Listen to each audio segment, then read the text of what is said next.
p.m.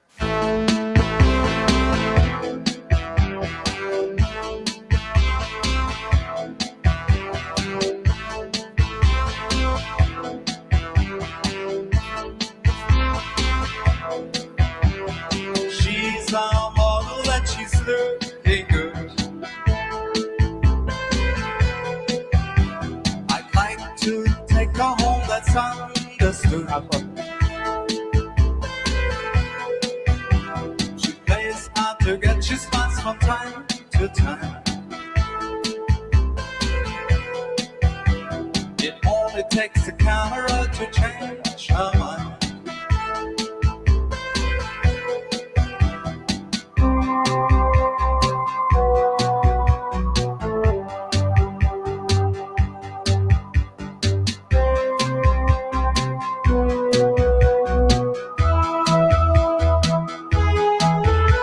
She's going out to nightclubs drinking just champagne. And she has been checking nearly all the men. She's playing her game and you can hear them say, she's looking good for beauty, we will pay.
She's posing for consumer products now and then. For every camera she gives the best she can. I saw her on the cover of a magazine. Now she's a big success, I want to meet her again.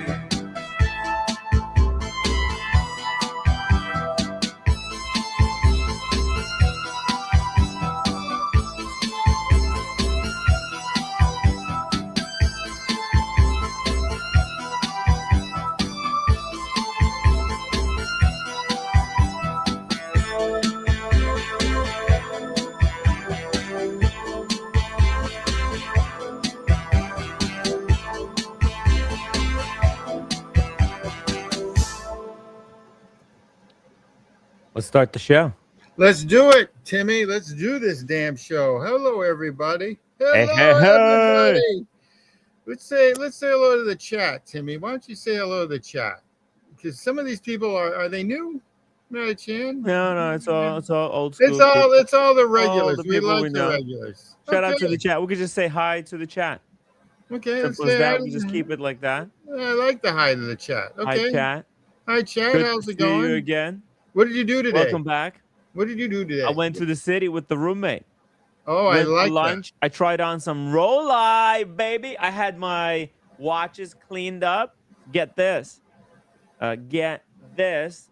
By the way, I got so many compliments on the watch rolls. Dude, the sales associates couldn't get enough of the action. They had to take it all around the offices, show them to everybody. They had to bring out the manager from the back room to see this stuff. Really? Yeah. So is that a It was chocolate a big hit, man. Big hit. Chocolate eclair? Chocolate It's eclair. a chocolate eclair. Well, no. It's a Starbucks coffee eclair. Really? Oh, yeah. Oh, yeah. Look at that. It's got the Starbucks inside. The Starbucks, which by the way is running perfectly. I had it Good. cleaned up. Doesn't Good. need I any might get it. service. I might buy that if it's still available. If it's still November available, 1st, because I October met 1st. up with Cloud Ken. Oh, Shout there out you to go. Ken. He was in town as well. It just so happened to be we were just chatting recently about something unrelated stuff, Okay. and he just mentioned that he's in town. I'm like, oh, I'm in town too, and so He's a great guy. He yeah, really I is a met good his guy. roommate. He Yeah. met my roommate, Good. and then I had. And the I wasn't roommates. gonna do the stream today, Tim. I Yeah. gotta be honest. I wasn't gonna do the stream because Fine. Don't do the stream. no. I'm already here. But Okay. when I met Ken, oh my God, I had a stomach problem. I thought I was gonna die. I had to go to the restroom. I had a restroom emergency. All right. Did you get it all out, or is it I still got in it. Oh, dude, I was there for like half an hour. you? Okay. All But right. Ken was keeping the roommate okay. And Okay. I ran. I was All right. man, my Stinking up guts the were coming bathroom. out. Stinking up the bathroom. Oh, they're gonna have to replace the toilet after I'm me. sure. Get Red Shovel on it. Bring him in. Yes, that's right. We're creating some work for Red Shovel The Red Shovel needs to at go. Christie's, and that was actually where I met him, at Christie's. Okay. Good. Nice. Nice. And You can they eat got it. nice bathroom there. Okay. Now get this, You bet Christie's, right? So look what they have. Boom. These were for sale, available at Christie's. Okay. How You know what much? that is? How much is that? That looks like a dolly or a Picasso. Not a Picasso. It's too early for a Picasso. Is that a Mire or Miro or whatever? Let's see who is the first one in the chat that's gonna guess correctly. But they had this available for sale right now. You can call them up and buy it. Man, how much? How much right is now? Price upon request. It's it? like It's like the God, Rolex. I hate stuff like that. Okay. Yeah, it's not gonna be cheap. Okay. Especially when you find out the name, because that's It's not Picasso because it's not wild enough. It kind of looks like a Picasso. It's you're a right. sketch. It's not a Picasso. It's a hint. It's a hint. It's not Picasso. It's not a Miro. I don't know who that is. I don't know. I'll give you guys a hint. It starts with the letter M. Ma. There you go. That's my hint. Ma. I don't know who that is. Okay, that's cool. It's a tough question. I wouldn't expect anybody to know. I didn't know what it was. Is it a Miro? Miro? It's Matisse. Oh, Matisse. Isn't that interesting? I would have never gotten that. Okay. All right. I thought he was a little bit more elaborate, but this must be an earlier version of a sketch. Yeah, how much do they want for this? Upon request. Okay, that sucks when they do stuff like that. Okay. Yeah, it does. It does. Okay. Matisse, of course, is famous for this painting. Right? More the dance, the more elaborate. The dance, this is a remake of a dance there's a Greek art painting, right? Yeah. One second. Hold on. I'll pull up what this is based on. So what Matisse did, he took a really famous, not Greek actually. It's Renaissance. It's like a Renaissance painting that it's based on. Let me see.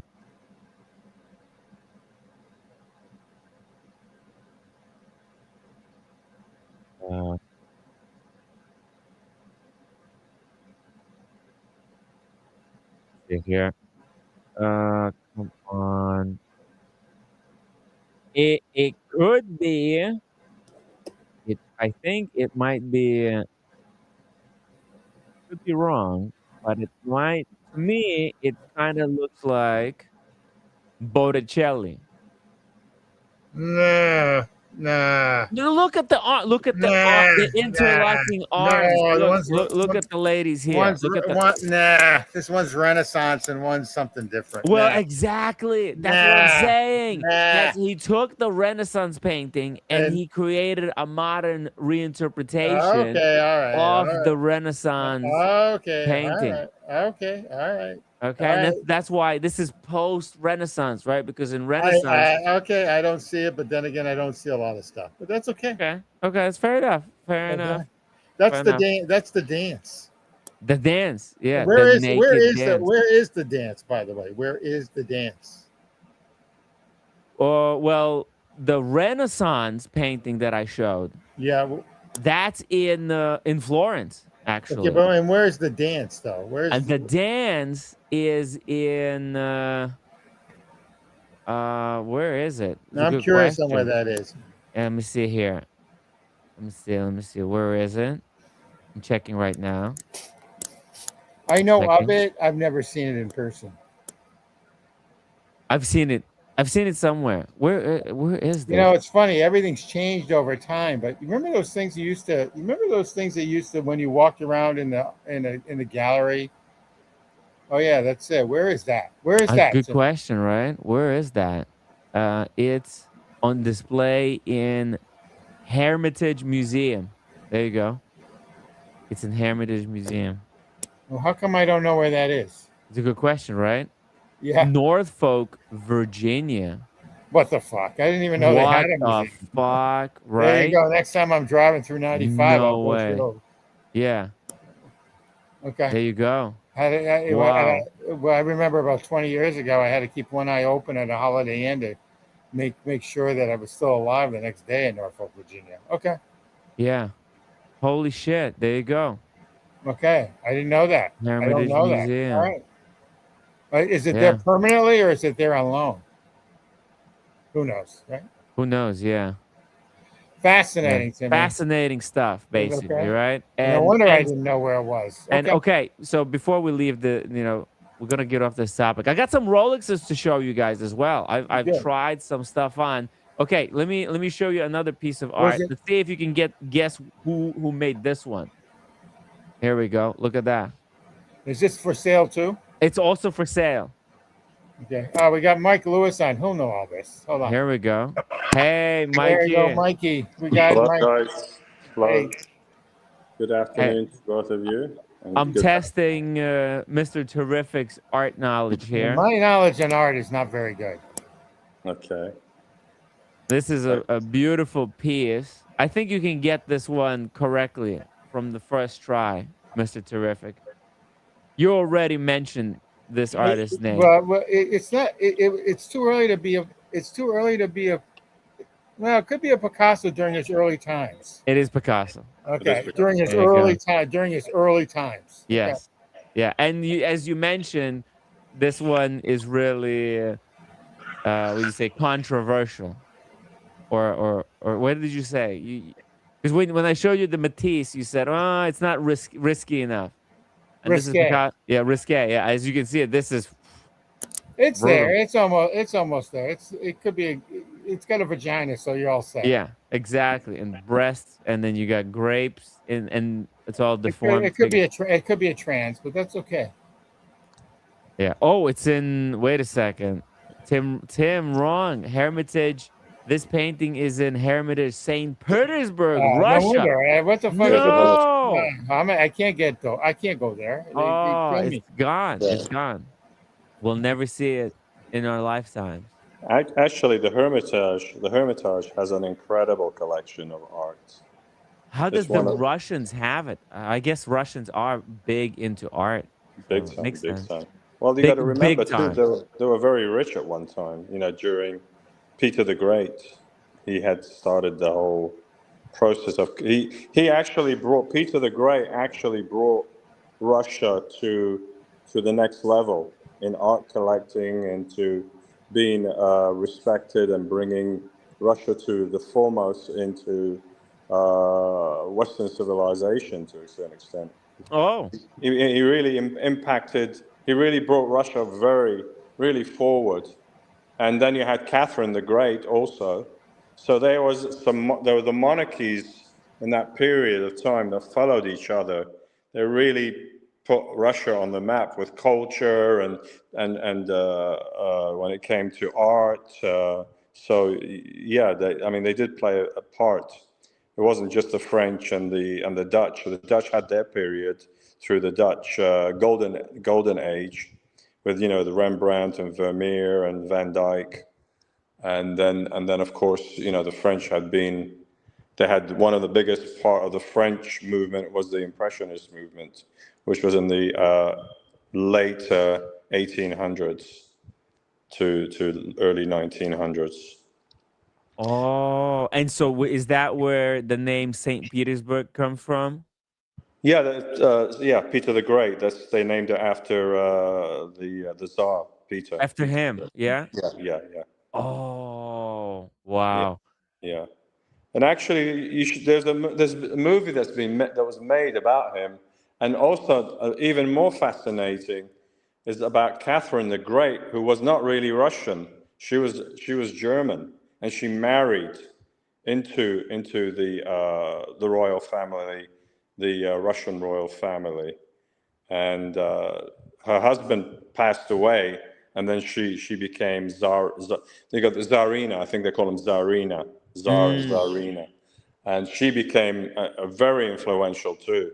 So she really impacted the whole of the arts, and continued making Russia as a force to be reckoned with in the West.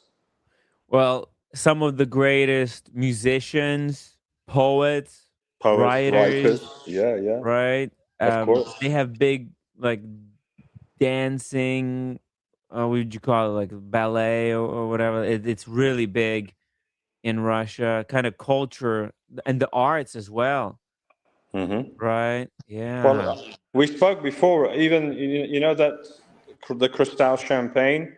Hmm. It was specifically made for Alexander. Before he was. Before the Russian Revolution, because Uh-huh. I mean, it's you got to remember that you had the Fabergé and all this. There was an era of time where Russia was just a serious player on the world. In high end extravagance. Oh, so Peter the Great. So we're talking 17th century there, right? Peter Right. the Great. He Yeah. goes to Europe. He goes to Yeah. France, Italy, Germany, Yes, he was right? educated. And then Yes. he imports fashion and ballet, Correct. opera and architecture, Arts. Yes. right? Because a lot of Russian architecture is very Italian inspired. And then from Germany, they bring in science, music, right? And then by the Mhm. 18th century, Russia is competing on the Yes. European level. Absolutely. A major In force. Yeah. Yes, wow, and But even to this day, right? It's they also very have their competitive. own. But also the Russians had their own, because if you look at their, um, I don't know if you call them cathedrals or their places of worship, they had very distinctive design and look. If you look at the one Mhm. particular one, I'm trying to remember in Moscow. Now I'm going blank. You know the one You're I'm talking talking about. about the spires, right? The cathedral, the in Saint Peter, is it Saint Petersburg or where? No. It's in Moscow. There's In one there. Moscow, right? The Yeah, big yeah. the big domes, right? Basil, Saint Basil, Saint Basil, Saint Basil. Let's see here. Yeah. Oh, it's called Saint Basil. Interesting. Yeah. That is one of the like wonders of the world. Almost I mean, look feels at it. unreal. It symbolizes Russian. When you see that, you say, Yeah. "Oh, Russian, Moscow." Boom. Yes. They have a very strong Orthodox, Orthodox Russian, rel- right? yeah, Orthodox religion Right. in there, and I think uh, there's a possibility that you could say that some of the greatest, if not, it's hard to judge, but like, who would you say is the greatest writer of all time? Well, Is there such a thing? Is there somebody? Is you there like a can't. writer? No, you can't say that because, I mean, each country had incredible writers. Yeah. So you can't. I mean, Shakespeare is considered one of the Yeah. greats. You know, he's a playwright and. I Uh-huh. mean, definitely he's up there. Probably Right. Shakespeare would be considered if you had to name one. Yeah. I think William Shakespeare would possibly be on top. Okay. Okay. Yeah. You're probably Shakespeare, but I would say like Tolstoy Tolstoy was a and great, yeah, Dostoevsky yeah. is you take Tolstoy and Dostoevsky, those two. I mean, that is really powerful stuff there. From coming from Russia, right? Shakespeare is a very interesting writer, right? But then also, you got Homer, right, from Greece, Hmm. Dante from Italy. You can say James Joyce, right? There's a great He writer. has some great French writers too. Mm-hmm.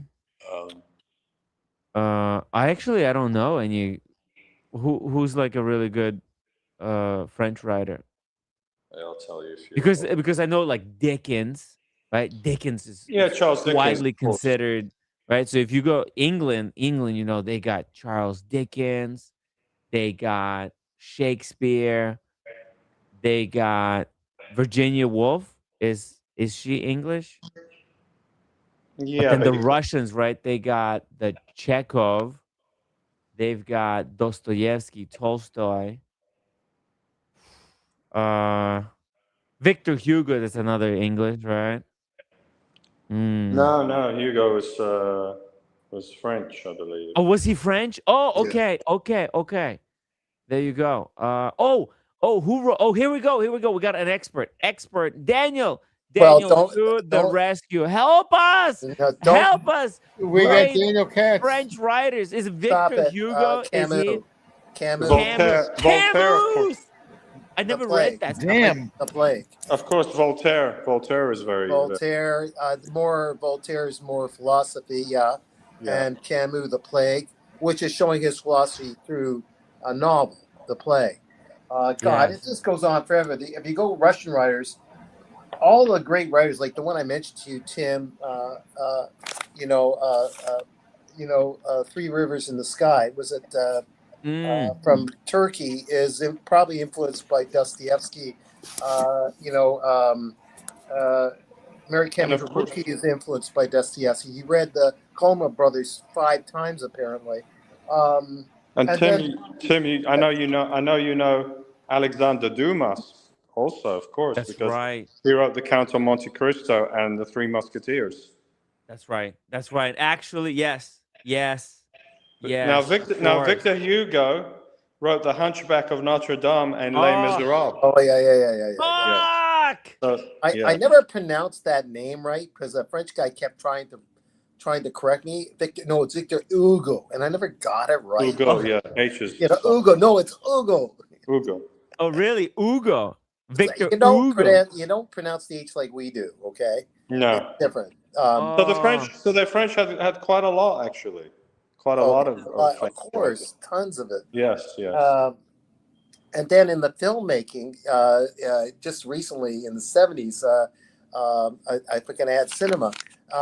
Top writers were fed up with Hollywoodish type of films in the 60s. They started new wave cinema, which was really weird stuff that was really good because I identified with real people.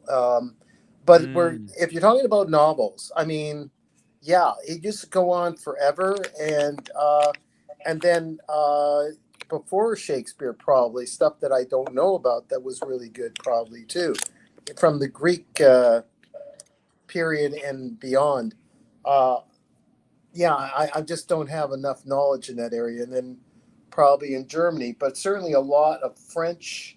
A lot of art came through there, but also through Berlin over the Over the wall. Before the wall or after the wall, I don't know. Are there any good German writers? Oh, I'm sure there are. And Kojak's pitching in. Alexander Dumas, Victor Hugo, Jules Verne. Don't forget Jules Verne. That's right. Yeah. He wrote that book about going to the moon. The prequel to the actual going to the moon. That's when I lose my temper sometimes. My brain goes to the moon, but I digress, Shout out to Double D, says historically it's difficult on French authors to be taken seriously. They were legally only allowed to write about baguettes and surrendering. That's vicious. Thank you, sir. That's vicious. Typical. Brutal. Yeah. That's how we get canceled on this show. Oh man. James, I was only here for a few seconds and you're saying I'm rambling. Oh man. It's intelligent rambling though. Oh, now also British writers, Tim, you're familiar with is of course C.S. Lewis, and you have Tolkien, who are two great writers. C.S. Lewis wrote the Chronicles of Narnia, and then you have Tolkien, who did the Lord of the Rings, yes, and the Hobbit, and the Hobbit, yeah. Yeah, that's incredible stuff. And this is like modern, right? Right. But even before that, I want to shout out also what's the guy? Milton. Paradise Lost. Yeah. Right? Yeah. Paradise Lost, yeah. And Chaucer, right? The Canterbury Tales. One of the things when I was studying English literature is I want to go and do the Canterbury Tales like track, actually walk the Canterbury Road. It's an actual road that you can go to Canterbury from London, I believe, and it still exists to this day. You can still like hike it. Incredible stuff. Also, Orwell, right? 1984. George Orwell, yeah. Well, if you're going to add Orwell, then you add Odious Huxley, Brave. But Daniel, wouldn't you agree that I think if you were put to the test or asked as a question, who is probably one of the greatest or the greatest writer, it would probably come down to William Shakespeare.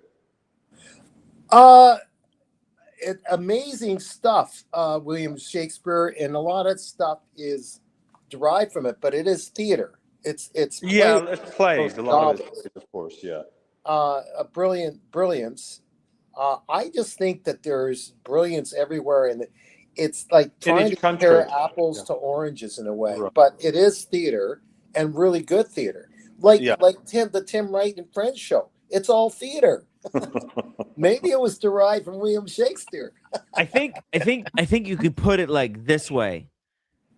William Shakespeare, the culmination, right? Just the sheer amount of work that he's produced, and the impact that it's just so much work that he's created. And right? The amazing thing about it, Tim, even today, after centuries after he wrote all those plays, still very significant. Yeah, and each one it's heavy, it's hardcore, heavy hitting stuff. Everything is today because a lot of it is like our language is in large part, or English language is in large part based on Shakespeare and when he's created.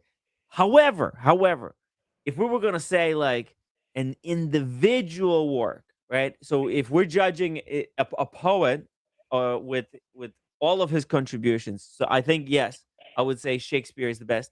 But if we were to just judge a single piece of his work, I think Tolstoy would take it with the War and Peace.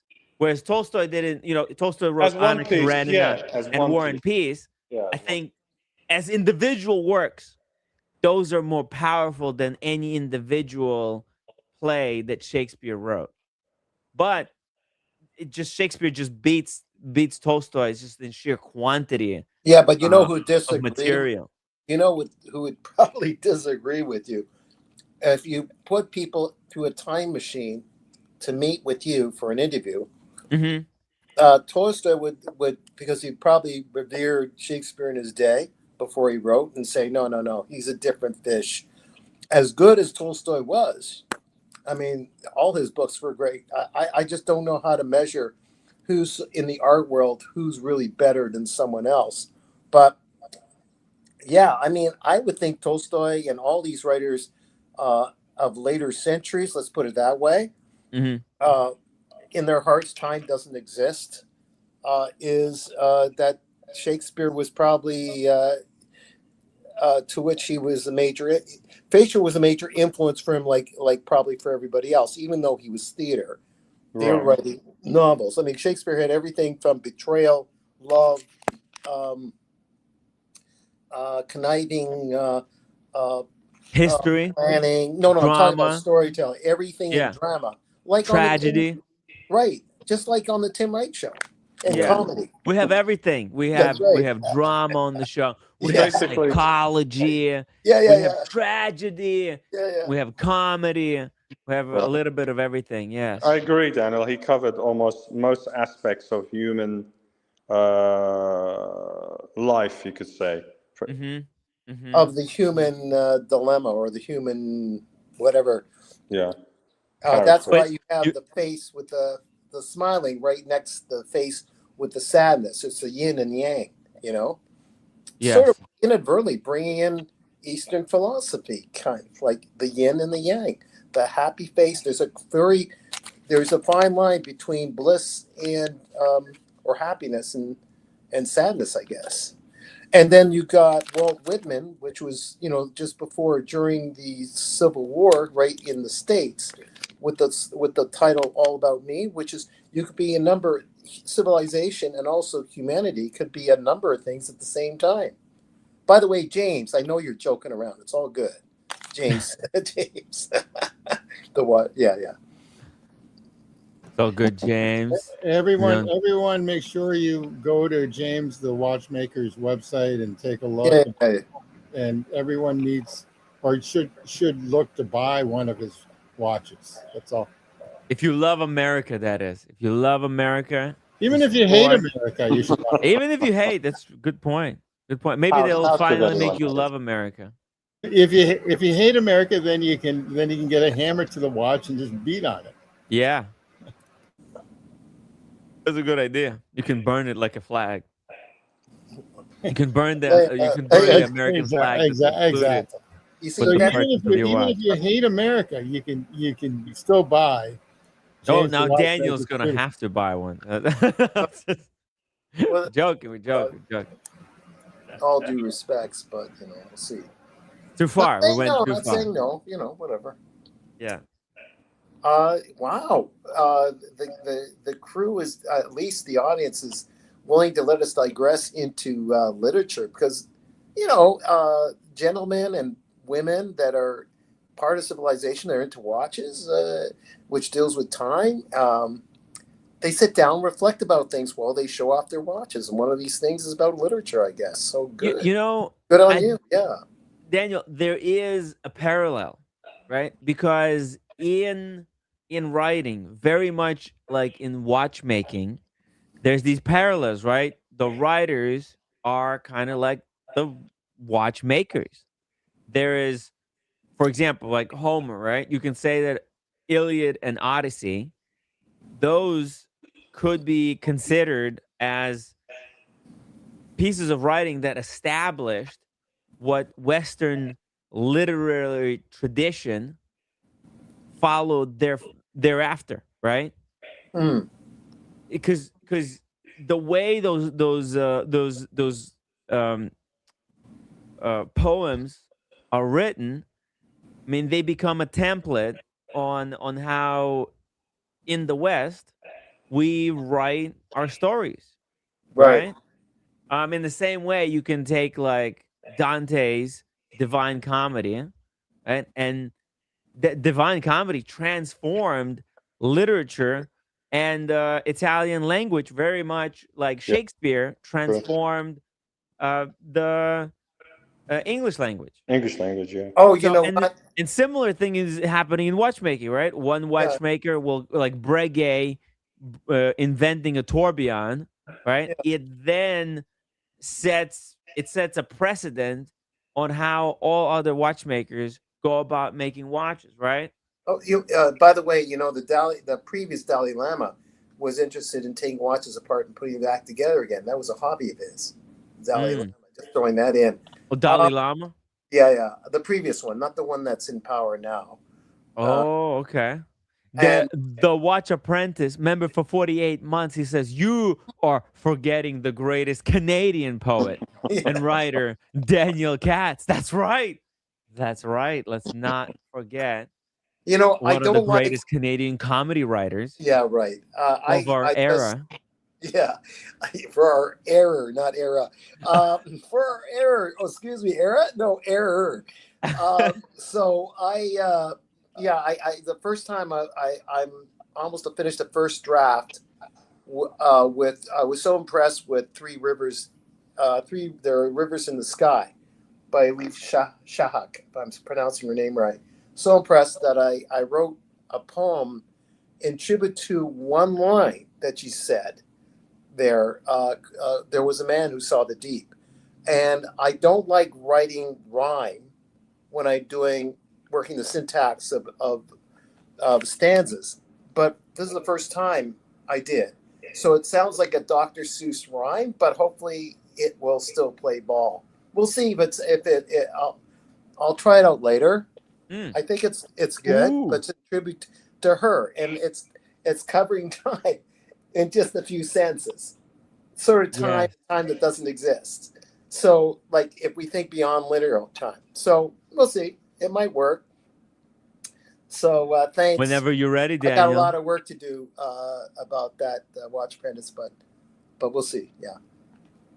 Awesome. We're all waiting. I've been like pushing Daniel to finally release his collected poems so people in the watch community can buy it. Maybe we'll see. We can publish it on Amazon. We'll see. Okay. Well, no, we'll see about that. Okay, we'll talk later. But at least I got oh, hi, Ray. We got some stuff in there. We'll see. Yeah. You got a lot of good stuff. You got a lot of good poetry there. James, the watchmaker, says just to up the ante. Tim Wright 15 for 15% off. Whoa. Hey, you know what? This is great news. Guys, check out Studebaker Watch Company. Now, I have an announcement to make. Look, I don't think I'm gonna go to Geneva for the Geneva Watch Days. Now, I really do appreciate, and I want to thank people who offered to sponsor 25% of the cost to get there. But I spoke with some professionals, and they advised me not to do it because I asked for 2,000, and they told me, Timmy, you're an idiot. This is, you're just gonna rack up, because every time I go there, I mean, it's 4,000. Yeah, it's at least $5,000 trip. At least that's what I'm saying. I don't know how you do that. You can sleep on a park bench. I know. Actually, Tim, I think I think it'll be worth it for you. They got another event I found out about today. I think it's called Time and Drive. It's going to be in Miami. I would have gone. It's I believe it's from November the 6th to the 8th, but I'm going to be in Amsterdam, so there's no way I'm going to be able to go. Hold it, Mike Lewis. When is that? I think it's the 6th to the 8th in Miami. I think it's called Time and Drive. They're going to have watches and exclusive cars from all the big. That's pretty full. I didn't hear about that. Porsche, from Porsche, from Mercedes, from all the major brands. Oh wow! Okay, I would have loved to have gone. Something like that is way more affordable. Yeah, and Manny lives in Miami. and it's affordable for you to go to. Yeah, we could. Maybe Manny might be interested. Let's talk about that. Can you pull it up if you Yeah. can? It's called. Yeah. I think it's called Time and Drive. I think that's what it was called. Miami. I just saw it today advertised. Miami car and I wonder where that is. I wonder where that is in Miami. Look at this. Whoa, official media partner with Rob Report. No Rob way. Report's involved. Yeah, it's a big deal. Looks like gonna be. Whoa! Look at this. They got Zenith, Grubel, Forsey. Look at these cars. They're next really cool. level. Oh, they're gonna have Watch Eric there. It's gonna be in this massive, massive warehouse. Yo! Oh, this is way better. Yeah. Oh, no way. The cartel is going to be there. Got Roman Sharp. You got Adam. That Menta Watches is going to be there.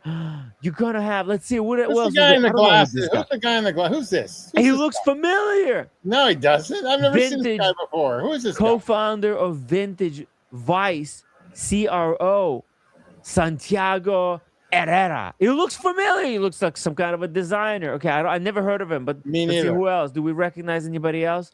Sean O'Neill. Sean O'Neill, host of Driver's Seat. I never heard of him. Andreas Messair, Vintage Vices. Never heard of this guy either. Bill Goldstein. Never heard of him either. Jonathan Lewis. Never heard of this guy. Wait a minute. Hold on. I just want to say, I love the way you use it. Oh, it's so-and-so Goldstein. Yes. Brent David. Never heard of him either. Never heard of these guys. Never heard. I'm curious if I didn't hear about this. I will be there because I'm heading down in September.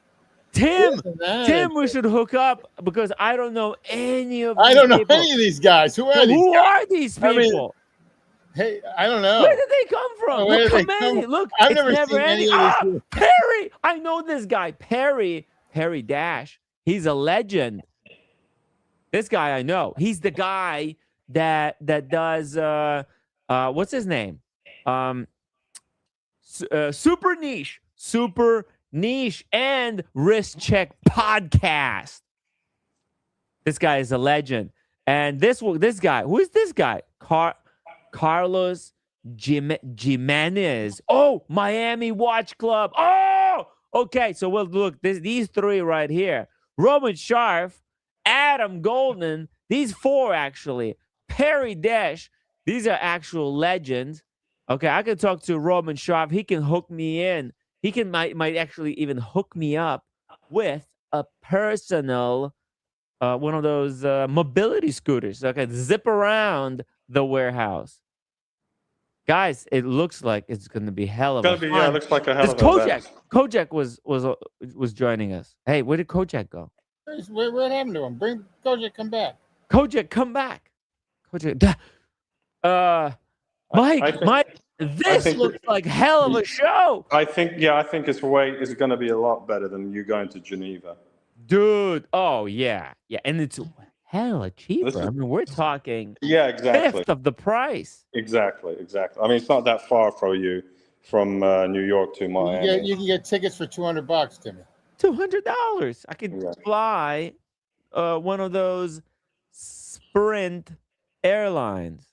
Spirit or Allegiant. Tickets. Oh, there's tickets. There's tickets. So you got the nice thing about it. So you've got a big presence in the watch community, and also a big presence in the car community because the Rob Report is the media partner. So it's going to be a big event. Oh yes, maybe they could put me on the panel as one of the promoters. Never heard of half of those people, but that's okay. Yeah, I know. Maybe, but hey, look, I'll reach out. Maybe they can at least give me free tickets. What do you think? They pulled them from the streets. I don't know where they got those guys, but I'm gonna reach out. Okay, here's the information. The cost of entries starts at $75 per ticket for per ticket with 4 admission tiers offering increasingly elevated levels. So I guess they start at 75. not cheap. It's not cheap, but it's all good. It's all good. It's cheaper. Look, I don't need the full VVVIP access. Look at this. 2-day full access, cars and watches, $100. Yeah. Nothing. You can follow Roman Sharp around the whole time. I could hold his camera. There you go. Could be his cameraman. Yeah, I can offer to help out. Maybe he'll even pay me when I'm not streaming. I'll be holding camera. Maybe I can stay in his hotel room on the carpet. It says here, for the big Miami blowout, you can expect everyone from MB&F, Overwork, Chopard, Grand Seiko, Beaver, and it goes on, and to automotive heavyweights like Porsche, Mercedes-Benz, Ferrari, and more. Oh my God! That's Look at these brands. That's a big deal. Whoa! Look at this. Armstrong, Arnold & Son, Beaver, Chopard, Dennison, our friends from Dennison, Dominic, Renault, Grand Seiko, your favorite brand, Grubel Forsey. There you go. Mm-hmm. Hanhart. You know what's really interesting, though? They're doing this show versus going to Geneva. This is much cheaper. Much cheaper. I don't know if I could get the same people who vouched to help me with the cost. So how much do you need for this? It's gonna be cheaper for sure, dude. 2,000. This one I can for 2,000 I can make it happen. Oh, big time! Yeah. I'll have leftover money for drinks. You have play money. There'll be money for drinks, cocaine, and hookers. That's 2,000 is it's so much money. So much money. For male prostitutes. You're perfect. Exactly. Ray to your super chat. They all look like cheap extras in the Fast and Furious. Brutal. Yes. And I would look like a B-rated movie. Those people. Okay. I would look like the cheapest extra, but that's fine. By the way, look at this. Man, they put Zenith all the way at the bottom. So disrespectful. Oh no, it's alphabetical order. Okay. 1916 is going to be there. Who's the guy that's who does the talk? Tony Massa. Yeah, that's it. Massa. He may be there. Mazzo. Oh yeah, I'm sure he'll be there. I'm sure. Tim Masso. I think originally, before he moved to the 1916 company, he was working for some company down over there, down in Miami, some type of a gig.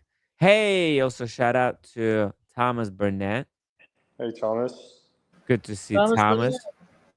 Oh, he's talking about the Egyptian literature, how it's anonymous, as scribes and writers viewed their work as part of a collective divine tradition rather than a personal achievement. There are a few names. Wow. Interesting stuff. By the way, you guys know the oldest recorded name in history? No, I have no idea. Hold on, like actual name or like famous? Yeah. No, oldest personal name. Probably Adam. No, it's not. Oh no, but yeah, I know what you mean. But no. I mean, like historically. I don't know then. I don't know. I don't know where you headed on this. Was it a pharaoh? No, it wasn't even a pharaoh. No. It was it appears on the tablet in Uruk. You guys know about Uruk? It's now Iraq. Oh, No, it's U-R, the land of But Uruk. U-R-U-K. It's the same thing. Land of is Uruk. The same place. Okay. It was that was the ancient name, and then it became divided between Assyria and Babylonia. The Babylonian Empire, and you have the Assyrian Empire. Hey, Timmy, I don't know if you put this. So get this. There's a tablet that was found in Uruk, Ur, which is now Iraq that we're bombing. It was this tablet is from. It's dated from 3,500 BCE. Or something like that, 3,500. So it's like way before the pyramids as well. Okay, so that's the cuneiform tablets. That's right. CUNIFORM. They out of clay. That's maybe the first known literature to translate it. And this guy did a whole research on it. What's his name? The British fellow, Austin Henry Leonard. And it's in your book. It's in your book. Yeah, wow. It takes place. Nineveh, Nineveh was also known, that region, correct? Yeah, Daniel. Tigris and Euphrates that connected with, as you say, Assyria and all these other, oh my goodness, so many different states at that time. But Assyria and Iraq, but there were other different, so many tribal groups, and a lot of good people at play, but nastiness back in those days. It was really the beginning of crazy civilization, I suppose. And that's how they write. How to interpret, you have to go through translating from Persian, I guess, was it Farsi, and then connect to somehow to Babylonian through Farsi, and then somehow the images and the scratches on the tablets you translate to Babylonian and Babylonian to Farsi, and there's people that can do that. You got to go through 3 stages to translate, but there's amazing stuff in poetry that was written through those scratches back then. Exactly. And who was the first lawgiver was Hammurabi. Oh, maybe. Yeah. Yes. They have the actual the code of Hammurabi. They have that in the British Museum, the tablet. Yeah, and Dr. Bob Nightmare, you're right. In my previous life, okay? So the oldest name, just in case you guys were curious, that ever appears, ever recorded, oldest name is Hushim. Oh my God, which is Hebrew for, right, Mike? Hushim is the name, instead of saying in at least in the Jewish tradition, saying the actual name in vain, Yud Kei Vav Kei, you're not supposed to mention his actual name, is Hashem, which means the name. Oh, the name. Wow, what an overlap of things. Thanks. They're all kind of interconnected, because you got to remember the Israelites were taken as slaves and into Babylon for a period of time. Right. And they had to memorize a lot of what it's in my poem. Yeah. They had to memorize tons of stuff from the written into the oral tradition, which was volumes of material, which elaborated on the cryptic 5 books of Moses. That's a whole other story. But there's an overlap. You're right. Yeah, they're all somewhat interconnected because it was all that, basically all the civilization was in that area. Yeah. That was the entire world, right? Right. Yeah, Tim, I swear, I think you were there in a previous life. I had to have been. Because it's so connected. You guys like board games, right? Oh, I like board games. Okay. I'm not good at board games. Only Snakes and Ladders. You know what is the oldest board game known to man? Ooh, it's not chess. It's not chess, right? No, is that the Chinese game where you got the black and white circles? No. No. Okay. It came from an ancient civilization. Is it still played today by the same rules, or is it modified? Is there a version of that game that still exists today? No. Is it like checkers? Is there evolution? Yeah.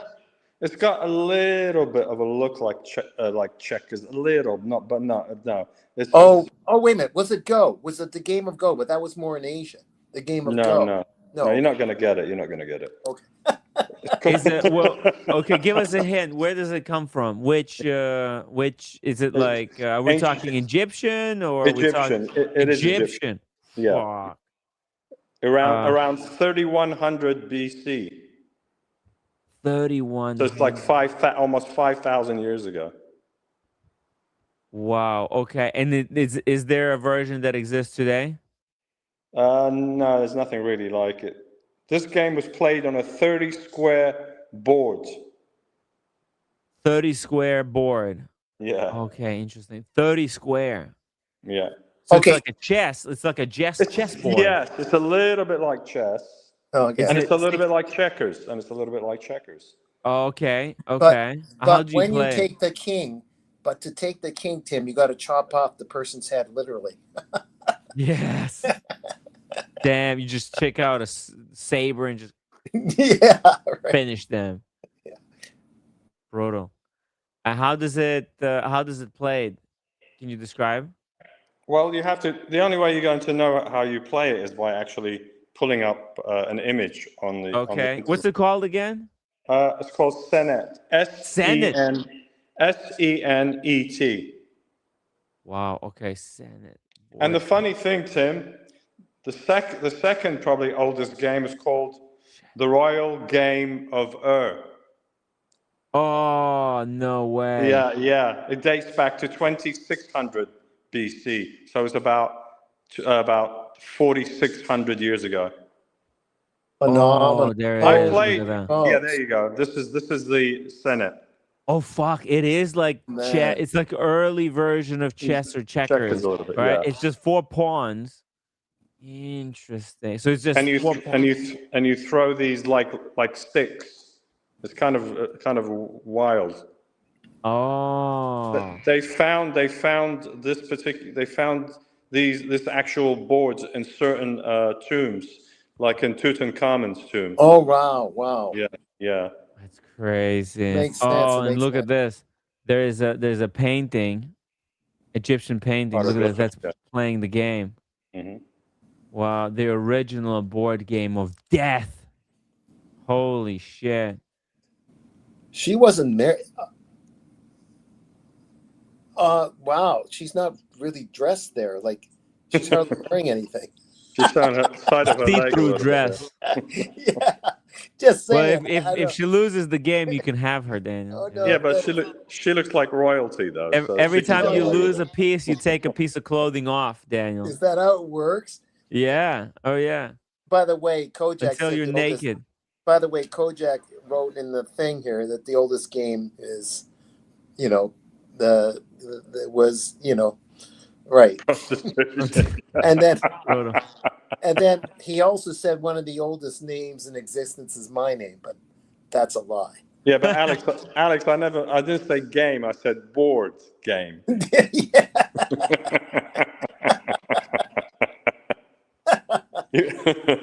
The secret comedian in our group is Kojak. Actually, I played the Royal Game of Ur. When I was living in England, my aunt purchased the game because it was available. They made a modern version of it. But why not? Sure. But it was a kind of a cool game. I don't remember how the hell you play it, but I remember the game called the Royal Game of Ur. Yeah. I've heard of the Game of Ur, but I forgot. Is that the one that we just showed? Is that the Game of Ur, Mike? No, that's Senet. That's the Egyptian one. Oh, that's Senet. Okay. Yeah. Game of Ur, right? Yeah, because I think I heard about that in maybe a novel or something. I forget how. Really? Oh, okay. Here we go. It's there. Oh, it's like asymmetric. There. Is it this one? Yes. It was like this was yeah. Oh, that's beautiful work. Holy it's beautiful, yeah. Wow. From 1920s. Look at this. This is an intricate recreation of the Royal Game of Ur board excavated by Sir Leonard Woolley in 1920. It was excavated in the British Museum. Yeah. Isn't that funny? Oh, We're thinking recreation. And I'm thinking, Yeah. oh, in this century, no, it was excavated. Yeah, I know. I Civilization was thought it was excavated. That's made a in 19. wow. That's a kind of wow, you know. Oh Probably yeah, this is the thousands years updated old. version. The updated version. Yeah. You can see that they used lapis lazuli in the dial of the board game. Oh man, are you kidding me? You think maybe? Yeah. Maybe. Yeah, I could tell. Hold on. I accidentally closed the tab. God damn it. Is it British Museum? So these ancient civilizations were they were really creative if you think about it back in their days. Mm-hmm. Check it out. Check it out. What would you say if we had to rank? Yeah, you see that? That's definitely lapis lazuli, Yeah. right? Look at Hmm. that. All that it could be used in day dials. Yeah. And Those are those little stones you throw them, and it would advance those circular pieces. And I think if I remember, it's a long time ago, and I think you match that to the actual board. It's kind of a tricky game, but it's kind of a cool game at the same time. oh yeah, is it balanced? Because that's always very tricky. Is balancing the game because because that's what makes the game really good. Is that it has to be well balanced. I don't remember, to be honest. It's such a long time ago. I was only like about 10, 11 years old playing this game. I see. I see. Yeah, because that's what a lot of like early games is where they struggle is that they were not very well balanced. Like for example, like a chess. Chess is an incredible. I think it's Great game. probably the greatest board game, right? Fantastic. Right, and it's really well balanced. Yeah, the thing about chess is you have to think in your mind 3, 4 moves ahead of the opponent, and that's the difference about it. It's a game of incredible strategy. Chess is. Hmm. And they're the super players. They have certain lines memorized, Yeah, certain and moves memorized. Yes. it's like historically, I think they actually keep track of every single game that has ever been played. Yeah. And but after I think something like 14 moves, I think no game has been played, and it gets there's like billions and billions of combinations. But a lot of people are playing, especially with how popular chess is online. Mm. The Oh, super grandmasters, they're playing 12 hours a day every oh, it's single day. incredible. Yeah, so it's definitely a board game you have to practice to keep Yeah. the mind sharp, and because if you don't play for a period of time, you can, it's like anything. It's like training. It really is like training to Yes. be. It's not, physically training. It's mentally training. Yeah. That game. That's the difference. Because there's certain lines that give you advantage, and if you're a super player, if you can memorize certain lines and know where the advantage lies, you can, if you memorize them and you take your opponent into this line that you want them to go to, and then you can end up having an advantage, and then you win using that advantage. It gets really complex. It's incredible game. I think I would say this. It's Go. The set, the one with the pebbles, with the black and white pebbles. Yeah, That's like that's in second most popular game in the that world. was in Asia, right? It's more It's complicated. Chinese, I Yes. Yeah, think. yeah. Chinese, yeah, that one's Chinese. I actually played against the roommate in Oh God, yeah. yes, in the city. A friend of mine, he has this game, and we played a little bit. It's a very interesting game, very tough as well. It's kind of like chess. Looks Kind of like complicated. yeah, and they're the super players. They can think like also like many moves up Ahead, in yeah. advance, and the goal is to like put five in a row. Although this is not a correct game on the table, huh? No, not five. Five. This is different. It's the real one, yeah. Well, to win the real one, how many you need to put in the row? What? And how do you win in the real one? Oh, we were playing like a kid's version. They call like a make a house. Make a house. So if you have the black, Uh-huh. the white had to surround. So if you surround, Yeah. basically I ate this black stone. So they have like a rule.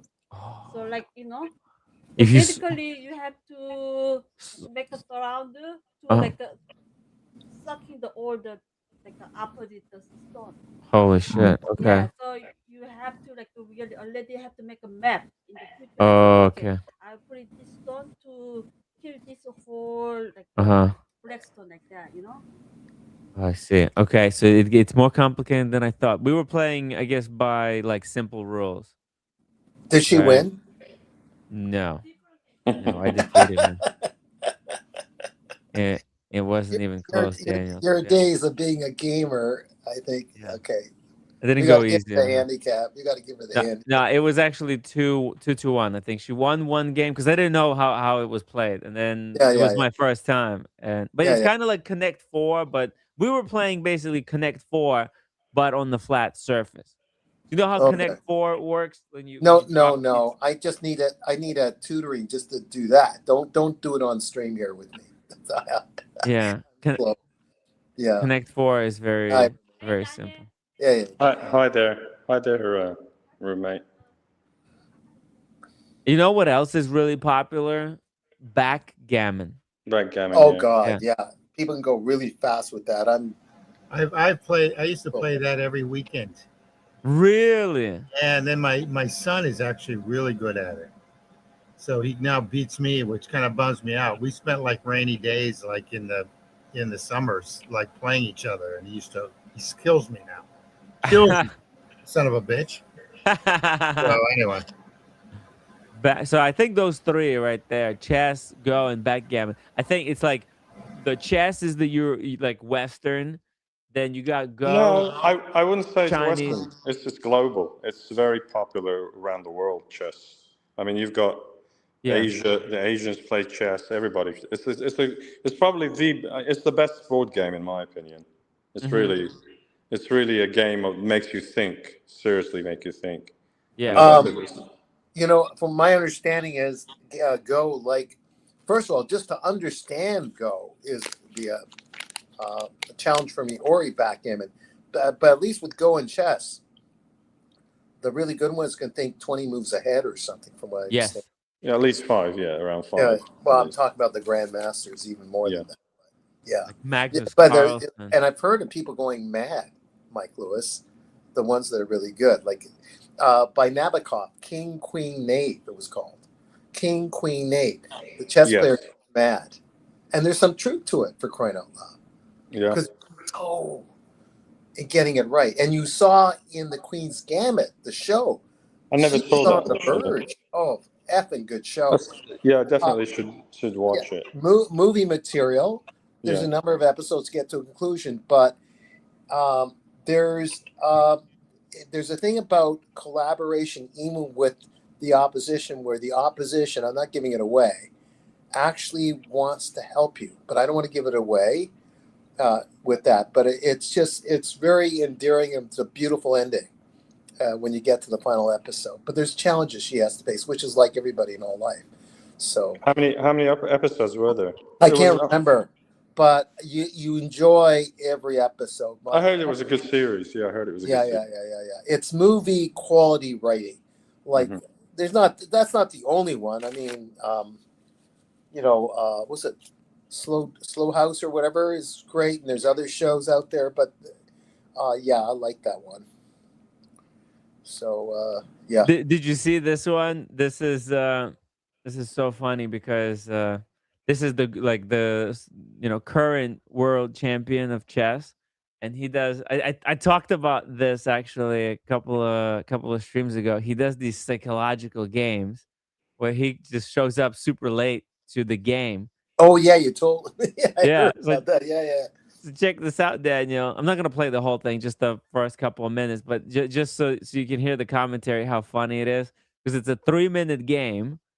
and the game starts whether the person shows up or not, right? So you got two like grandmasters facing off each other, and Magnus Carlsen, to play psychological games, he arrives 30 seconds on the clock with only 30 seconds left, and then rips the guy apart.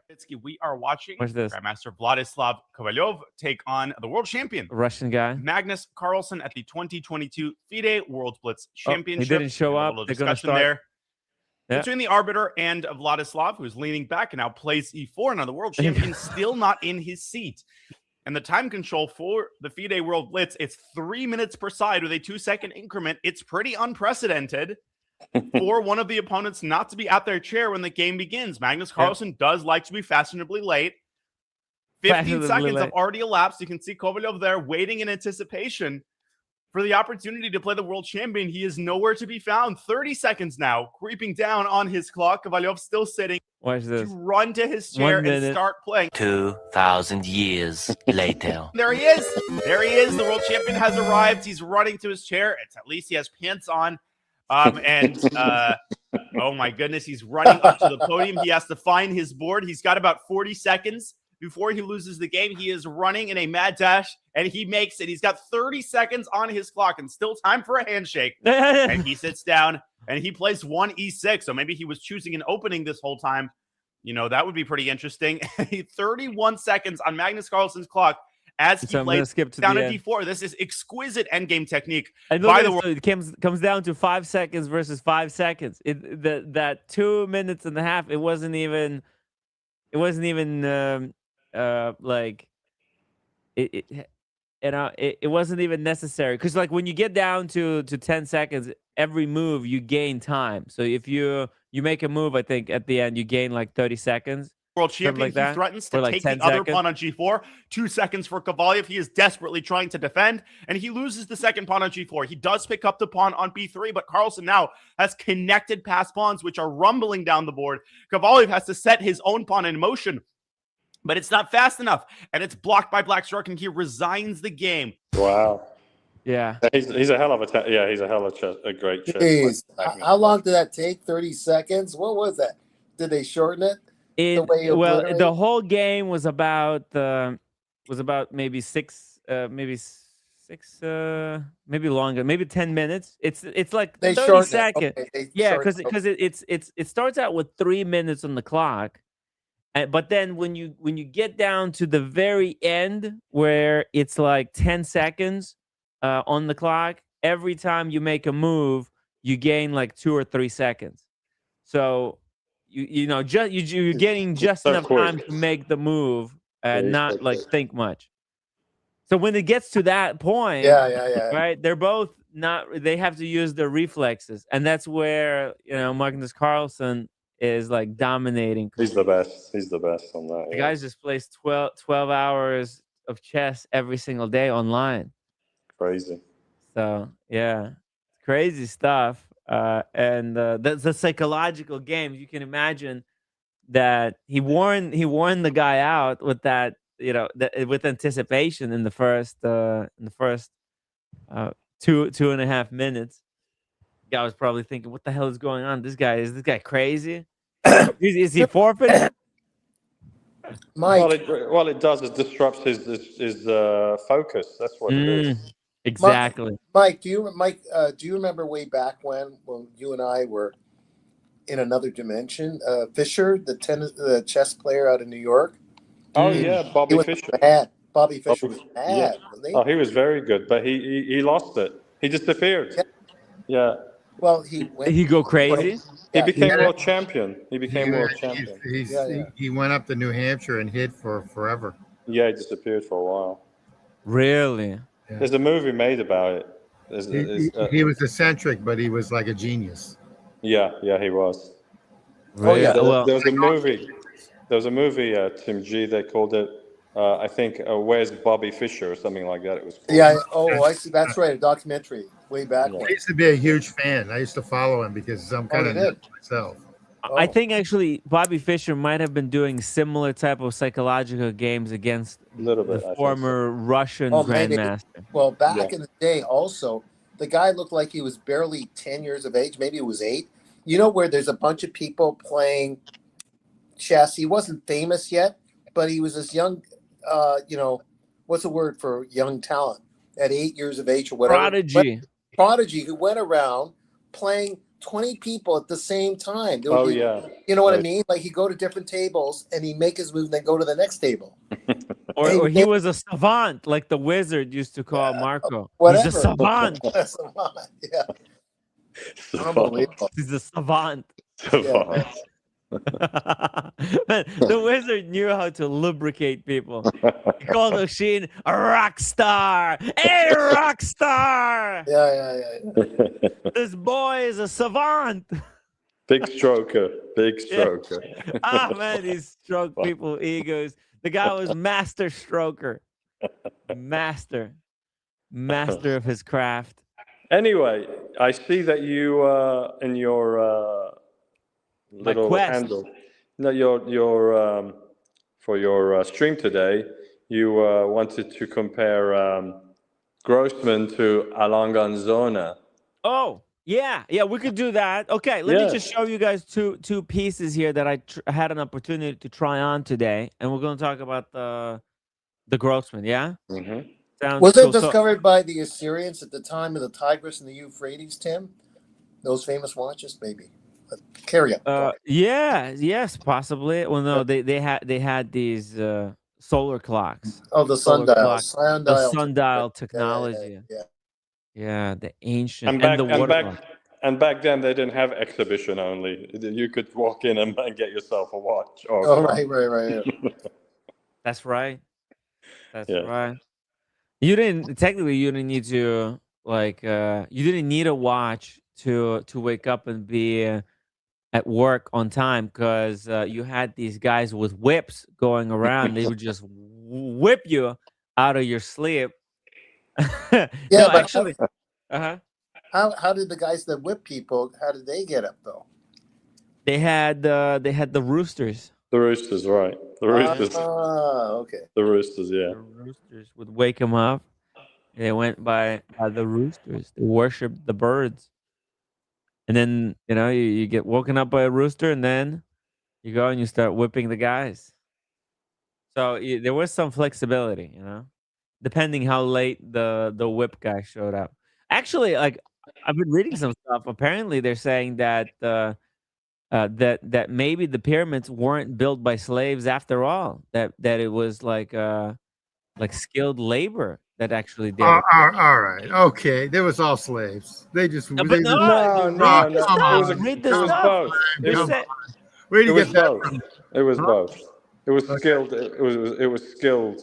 And, skilled slaves. Let's just put it that way. Skilled slaves, yeah. Skilled slavery. Conquered tribes that were slaves. Yeah, because they're saying these were actually these were very important things for the Egyptians. It wasn't like just a pile of dirt that they wanted to assemble. It's so intricate, such a technical feat of engineering. I didn't realize how technical it was. Incredible. It was incredible. Yeah. And then, as I was talking about it one time, what you see today is nothing what it looked like, because it was covered with limestone. So it was absolutely stunning. It had to be stunning in its time when it was completed. Yes. Oh man, I could only imagine, right? Like the white stone. All that stone was apparently stolen, right? It was all used, for building. Yeah. Unbelievable. Hey, Kojak. Speaking of limestone, hello, Kojak. Very funny. Limestone. Kojak, you there? Can you hear? I don't know if you can hear. Audio. Getting the audio connected. Can you hear me? Yes. Yeah, we can hear you. You're loud and clear. Right. Okay. Come in, London. Come in. You are I'm in London. Connection has been listen, guys, before you continue, can you Can you hear me clearly? I mean, we can hear you. hello. Hello. Can you hear us? Maybe you can hear us. I can hear. 4, Yeah. Yes. 3, 2, I can. 1. Okay, there's something wrong with the 2, audio 3, because I can hear I can still hear 4, Daniel Katz. Can we 5. make it so I can't hear him? Oh, That's okay. fix No, I'm that. joking. We can fix Listen, that. sorry, I've had trouble with the laptop. It was refusing to. The audio was all screwed up, so that's why I tried to join earlier and jumped off. And it's a laptop I haven't used in ages, so it's causing problems. But the show must go on, and I'm listening very keenly to your conversations. So, but I also wanted to say good evening to everybody in the chat, and also I just wanted to apologize for my outburst on Sunday when Ray Ray joined on. I shouldn't have snapped at him. So that's bad. That's my bad, and I apologize. I won't promise it won't happen again, but I will. But I will apologize for it. We did. I did speak to Ray Ray after the show, and hopefully it's all okay. Well, Okay, I got to be frank with you. I snap at Ray Ray all the time. I think he's like a little wuss from Ireland. I'm just kidding, Ray Ray. in any event, not to snap at him. It's not a big deal. It's all made of. It's all. I know, but it's been on my mind, so I just wanted to just unburden myself. Oh my God! You mean you have a conscience, unlike someone like myself that has none? Oh my God! He's still an arsehole. I mean, I can still call him an arsehole, but he's our arsehole, so we have to love our arseholes and own them. Okay, so sorry guys for joining in late. How's it going? Welcome back to the show. We're gonna be. We're gonna talk. We're gonna talk some Grossmann, but before that, Lange. I got some. Talk about Grossmann, and it's okay, Kojak. You just missed about the beginning of time and all this discussion of, board games. We were praising Shakespeare for about 40 minutes. Do you mean Daniel Katz's early years? Yeah. Before the creation of Earth, there was a Daniel Katz. And Daniel Katz said, "Oh, I spilt my coffee." Yeah. Oh, yeah. Coffee. I spilled my cake. That's how life was created. Well, Life came out of the primordial chocolate sauce. Yeah, and I didn't spill coffee today. I just spilled the honey container that goes with the coffee into 1,000 pieces at a cafe today. Well done. Oh my God, well done. Yeah. 0 days since last. Daniel, is there a day that goes by that you don't break or drop something? Yeah, it's called the coming of the four horsemen of the apocalypse. That's when that will happen. I think that's about it, Mike. Yeah. That's what. It's not easy getting old, is it, Daniel? But no. It is what it is. But the trouble is, I was doing some of this when I was younger too. Oh shit. Yeah. So you perfected it. I guess. Yeah. Brutal. So check this out, Kojak. Also, I've got some stuff here to show Kojak. Let's do it after these Rolli. Oh, I confirmed. Can you stop sending me dick pics, please? I mean, you're sharing too much. You didn't like the picture of my nutsack? No, it's beautiful nuts. I just understand how one is lower than the other. I just couldn't understand it. Let me show you the beautiful picture of my nuts right here. Hey. This, guys. I was in the city today, and actually I got You're joking me. The Greek pastries that we were talking about yesterday. Greek cookies. They're not pastries. They're cookies. As I would like to call these, food for athletes. Energy, fuel. Yeah. And look at the packaging. It comes in packs of 2. Mm-hmm. Well, don't they always? Yeah, exactly. Look at these salt-covered balls. They're not salt. They're walnut. They're chopped walnuts on top of. I got nuts on top of nuts. It's a double nut sack. Beautiful. Holy Let me smokes! see how they smell. Wait a minute. These balls have nuts? Okay. Daniel, these balls smell like delicious nuts. Okay. Are they And sweating? Healthy. They're dripping with sweaty honey. Yeah. They're sweating with honey. Look at this. Wow. Oh my God. Wow, these nuts smell good. Okay. Thanks, Rick. Wow. I can't Yeah, wait to you know what? put them in my mouth. Just be careful. Roommate might slap you in the face. But Sorry, Roommate, you want to taste my nuts? I mean, these Greek pastries. No? You want to taste my nuts? No? Oh, that's a double no. Brutal. She'd probably spit it out in disgust. Yeah.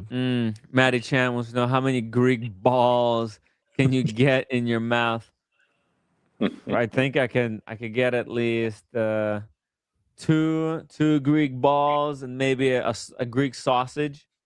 Yep. If I don't choke on it, I won't be able to keep it there for long. Maybe just a couple of seconds. You'll take it. You'll take it and you'll like it. Okay. Anyway, look, we'll be back with the pay. I have some coffee here. I'm gonna do a taste testing. Testing. Look, coffee. Well, that's not real coffee though. Freshly brewed. What do you mean? You need Greek coffee. I mean, that's if you're a man, you would be drinking Greek coffee. No, Macedonian coffee. No, Alex. Turkish coffee is the one. Well, it's the same. That's like the sand. Oil. That's like oil. No, it's the same. It's the Greeks, Armenian. Is it similar? Turkish. Greek to Turkish. Yes, it's exactly the same. I mean, some countries will use, say, cardamom to sort of add some flavor to it. I think that's an Armenian one. But I think Greek and Turkish are sort of quite similar, if not identical. I mean, it's 400 years of slavery under the Ottoman Empire. They must have picked up something from the Turks, including the dark hair. Because they were full of, they were pumped. All the Greek women were pumped full of Turkish delights. Actually, they're good Turkish delights. I quite like those. They go well with coffee. It's a euphemism, but got to keep it PG, guys. Got to keep it PG. Unbelievable. So, Tim, you went into town. You bought these selection. Can you show them? Can you bring them to? Because I know some people. I think J&B was really digging the. He was talking about the Corobieves, the one with the powdered on it, the white ones. Oh, the powdered one here. Yeah, I got the powdered ones. Yeah, I mean that was the first ones that I got in my mouth. What is that? Angel dust or cocaine? What is it? Cocaine. These are cocaine sprinkled. Ooh, look at that. Yeah. So they're very dry and sort of crumbly, nutty biscuits covered in icing sugar. They're dry balls. It's like eating sand. The scent could be scented with rose water or honey. No, not honey. What is that? What is it again? It's a Corobieve. Okay. Corobieve. It's sort of Christmas. I mean, they're made. You get them all year round, but they're traditionally given at Christmas time to when you're visiting family and friends. These are finger licking good. It's a bit dry. It's a bit dry for me. I like my nuts to be a little bit moist. You like that moisture? I do. That's why I like the Mela Macarona, because they've got honeyed orange syrup in them. So they're. But I find that there's purpose to it. Sometimes you want your nuts moist. Sometimes you want them dry. Because let's say you got a nice cup of coffee, right? And you got all the moisture you need over here. Yeah. And the cool thing is that you can customize these with outside sources of moisture, right? You can lubricate them Yeah. however you want. You can get very creative Hmm. with the lubricants. Whereas, you get them pre-lubed, that's the lube you're gonna That's work it. with. That's Yeah. it. You can always add moisture. You can't take You moisture can't away. take it You away. can't take it away. Yeah. I'll tell you guys a little. I mean, it's a funny story for me anyway. My mother would make all these types of cookies throughout the year, but particularly around Christmas time. And she was particularly known for her corabiedas, the one with the white powder. And she would have them in bowls dotted around the house, sort of on coffee tables and dressers and console tables. And it was the first time we took our then dog. This is not our current one, the previous one. And we weren't paying attention to him. And then he comes in, he's shivering, and he's got white powder all up on his face. He'd scoffed a bowl of these cordilleras, and he was high as a kite. It was like Al Pacino in say hello to my little friend. Scarface. Yeah, he was running around that house like a dog on acid, I suppose. Yeah, he was. But yeah, that was fucking hilarious. It was the first time. I bet you he had a hell of a time. Yeah, absolutely. Because and another time, we had we were doing Christmas at our place, and we had my wife's, my mother-in-law down, and she had then two mini schnauzers, and one of them, the black colored one, we'd been eating English Christmas dinner, all the trimmings, and then we had Christmas pudding with the flambéed, with the brandy flambéed on top of it. Mm-hmm. We left the table to go into the lounge to sort of sit around and have coffee and stuff like that. Oh, that's hilarious! I know where this is going. Okay. And then we can hear us sort of clattering around. Yeah. And then we go in, and like this, the mini, one of the mini schnauzers, the black one, had climbed the table and started eating the Christmas cake, the one that had been doused in alcohol. In brandy. Oh no! In brandy, yeah. And he turned into one hell of a mean drunk. He was picking a fight with every stuffed animal he could find. He raped a zebra. We had a zebra stuffed toy, and he proceeded to rape it in front of us, and we tried to take it off him. He growled at us. So it's mine. But this bitch is mine. He was saying. But it survived. It actually survived. Well, you tell me. I mean, the zebra. I mean, we're having to pay sort of for counselling for the zebra still to this day. So all these years later on. Are you bringing back the crocodile again?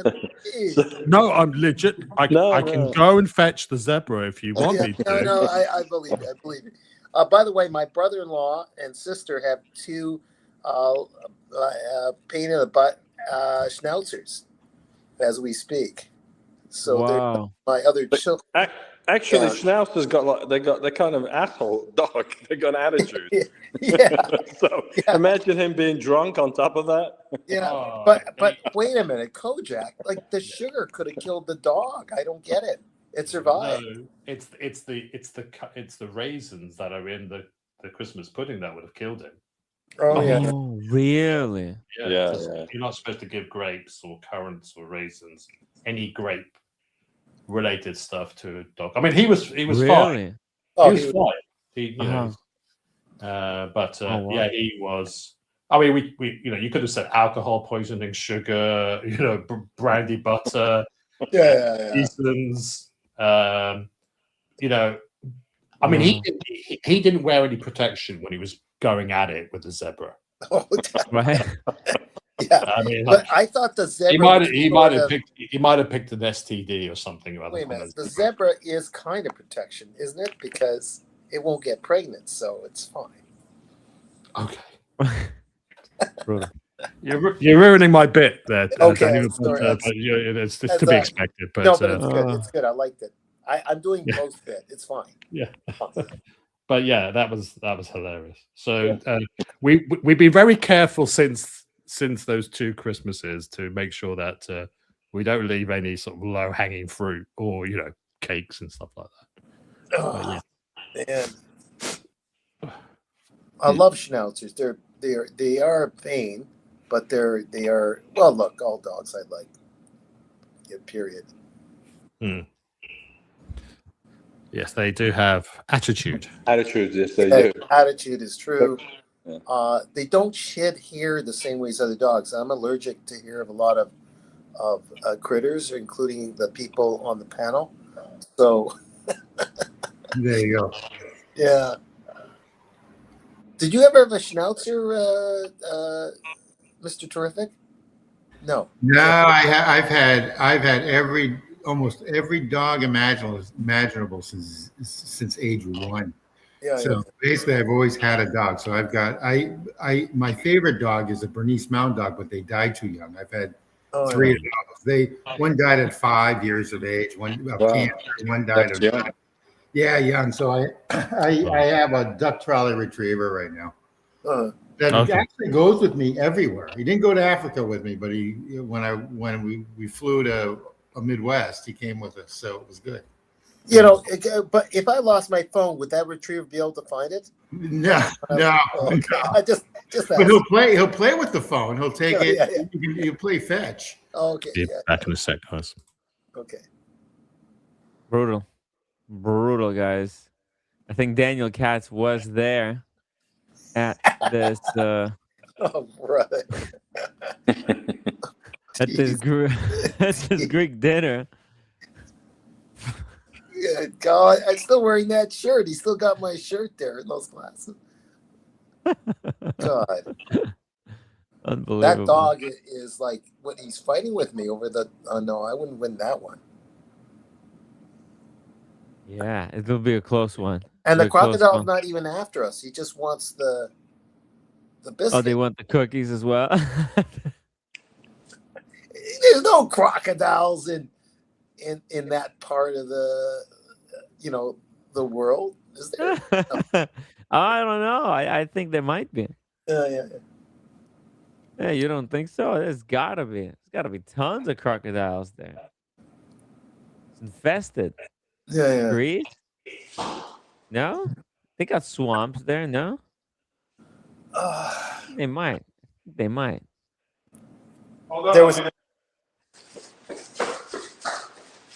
was an attack in Miami, by the way. What's going on? Really? A crocodile attack in Miami? Well, in Florida, anyways. Lifeguard was, apparently. Oh no! Yeah. Really? Yeah. So what's those cookies? The hold on. Oh wow! You got a zebra? This was the zebra in question. God, that's the actual one. That is the actual one. We still have it. No shit. Oh no! I'll bring receipts. Guys. I don't make this shit up. Yeah. Tell me, Daniel, where did that schnauzer? Where did they? I mean, these legs used to be all fully stuffed, and they're just out of. What that dog did was, first of all, maim it so that it wouldn't run away whilst it was being ravaged, and also it sort of offered its posterior up to. So it's it knocked the stuffing out the zebra. The British and schnauzers, dude. You guys really like your schnauzers. I can see why. I mean, it kind of looks like a schnauzer, your zebra. So that he might have after he ate enough of the cake, he's probably thought it was a schnauzer. Well, I mean, we've never. Its character changed, shall we say? Some people don't react well to alcohol. Some people, become funny. Some people become a little bit violent. Some become sexual deviants. And I think if you check the Epstein files, I think that dog's name is in the Epstein files as well, along with this zebra. Anyway, just thought I'd Zebra was used and abused. Yeah. Used and abused. Now, the only thing worse than getting ravaged by a schnauzer is obviously being bitten by a crocodile. Anyway, that was that. Gotta be careful with those crocodiles, Daniel. Yes, sir. Gotta be really careful. They're after what's you. that? They want... Sorry, go ahead. No. So these are cookies the right there? pastries. These are all the varietals, all the most popular ones, at least. Yeah. Is it soft? Is it a soft cookie? No, they're all hard. tough. Oh well, hard. you know what? I'll give them a try. I've had one of the powdered ones. I've had the It was dry. It was so dry. It is dry. Like eating sand. You definitely have to have like tea or coffee or something with it. Yeah. I think the 3 of the 4 are meant to be dry. The one at the bottom left, the melamacarona, it is softer because it is soaked in a honey rose water syrup. This one on the left here, yeah? Yeah, the bottom left. Those ones are softer. They should be. Let me give it a try. So this is the one, right? Yeah, melamacarona. Melamacarona. Melamacarona, as you can It's see. mellow is mel is honey. I suppose you can call it macaron. Melamacarona. Yeah. So it's softer than. Yes.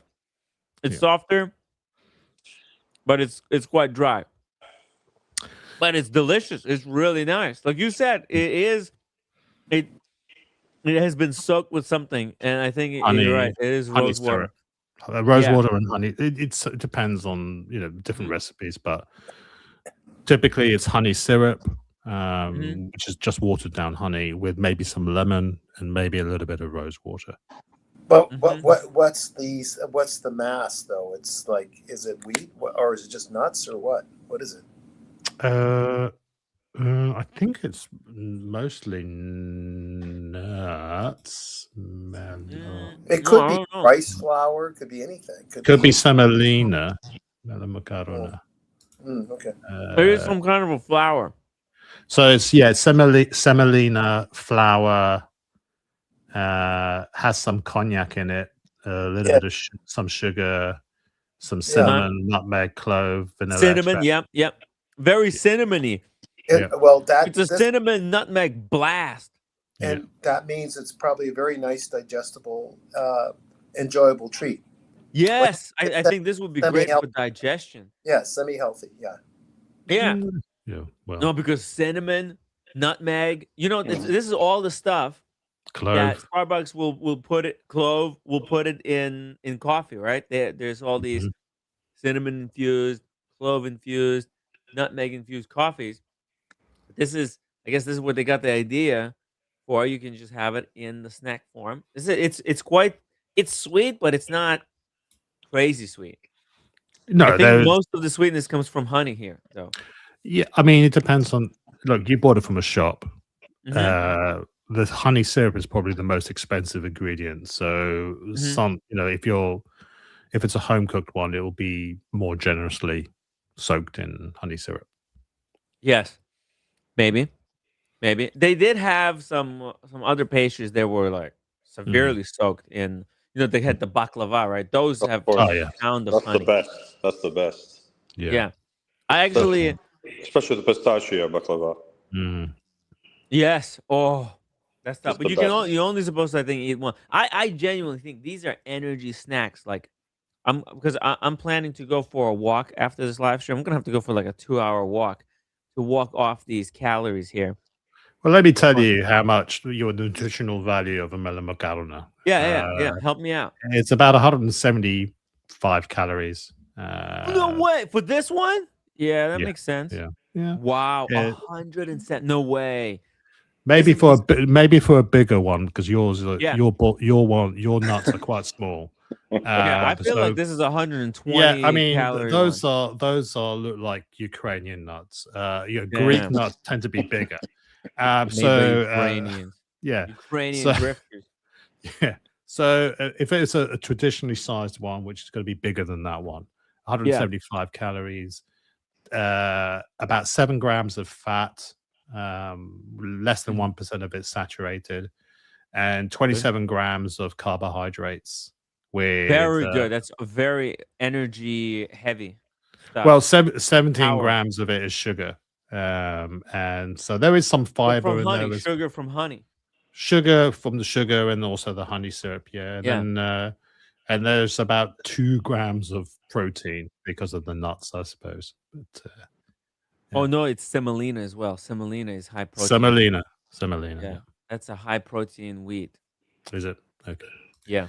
I'm not a nutritionist. I know that if you eat a lot of them, you get fat. Well, don't ask me how. Don't ask me how I know. Don't ask me how I know. Yeah. No, that's true. That's true. And the carbs turns into fat faster because you have to burn it off. Whereas fat is at least satiating, so you don't feel hungry. But the problem with carbs is that it makes you hungry again. It stimulates the hunger hormone, and if you eat fats and protein, you're not hungry again. But if you eat stuff like this, 20 minutes later, you're hungry again. Yeah. And so it's important to be doing physical activity if you're having some type of a snack like this. Can you imagine growing up in a household where your mother just makes these treats all the bloody time? Also the baklava, and you're eating 2 or 3 of them with each cup of tea or coffee you're having, and then she's force feeding you this stuff and milfei and karidopita and potokalopita, all the sweets and stuff like that, and then your mother turns around and he says, "Oh, you put on a bit of weight." Yeah, no fucking shit. You've been feeding me this stuff all my fucking life. It's it. Sorry for the outburst. If they're going to be feeding you stuff like this, they have to put you to work, feed you this stuff, and then send you out to cut grass, mow the lawn, yeah. Right? Plant potatoes, harvest what's it called, the corn. Whatever, you have to be doing hard physical labor after stuff like this. Manual labor, mixing cement, basically. Yeah, but then, I mean, normally I would have or go play soccer. And the insulin crash and just fall to the floor and pass out. That's the thing. You have to start that manual labor within 15 minutes after consuming. Move your ass, fatso. Yeah, exactly. That's what I used to hear when I was young. Parents can be cruel. Kojak, did your mom actually made baklava from scratch? Oh yeah. She made it both with walnuts and pistachio, or the walnuts. Greeks tend to sort of focus on the walnut stuff. Yeah, but I do like pistachio in it as well. Did she make the dough too? She would normally buy phyllo pastry or brick pastry, but she would also make her own phyllo pastry. Oh, okay. That's a big deal. Okay. Yeah, but she would make a thick. When she does spanakopittas, she does her own top layers to make them thick and crunchier. So that's why she does it. But she, just to save time, because it's quite quick to do, she'd make tiropita, which is like a spongy sort of phyllo pita, which has got some dots of feta in it, very light. And then you obviously have the spanakopita and all the other types of pies that the Greeks are famous for. But yeah, she would make her own phyllo pastry. Nice, very nice. Yeah. All the Greek families that are in this part of London, they all know each other, and what my mother was famous for, certain dishes, certain from that part of Greece, and she was famed for making pitas and these baklavas and stuff like that. Another family would be responsible for, or they would be known for making other things, and so on and so forth. Oh, and So then they do some exchanges. You give me, I'll give you the cookies. You give me whatever other food. yeah, they would meet up in the dark alleyway and and say, put down the spanakopita and take 2 steps back. No, they would like regularly meet up and sort of like have poker nights and stuff like that, and Oh, or lunches and stuff like that, or picnics and play volleyball and stuff like that. So it was a very community sort of. this is in Greece. No, it's here in London. Oh, here in London, yeah. Wow. Yeah. Oh, okay. Sort of a Incredible. lot of Greeks. Which one was your favorite? Do you have a favorite pastry that you have the best memories associated with? I mean, I love baklava. I used to devour those things, and Yeah. milfeuille. Milfeuille? Yeah, it's from the French. It's sort of like 1,000 leaves. It's like puff pastry with creme pat between each sort of layer. Oh yes. Yeah, that's I because it almost was like ice cream, but it wasn't. Yeah.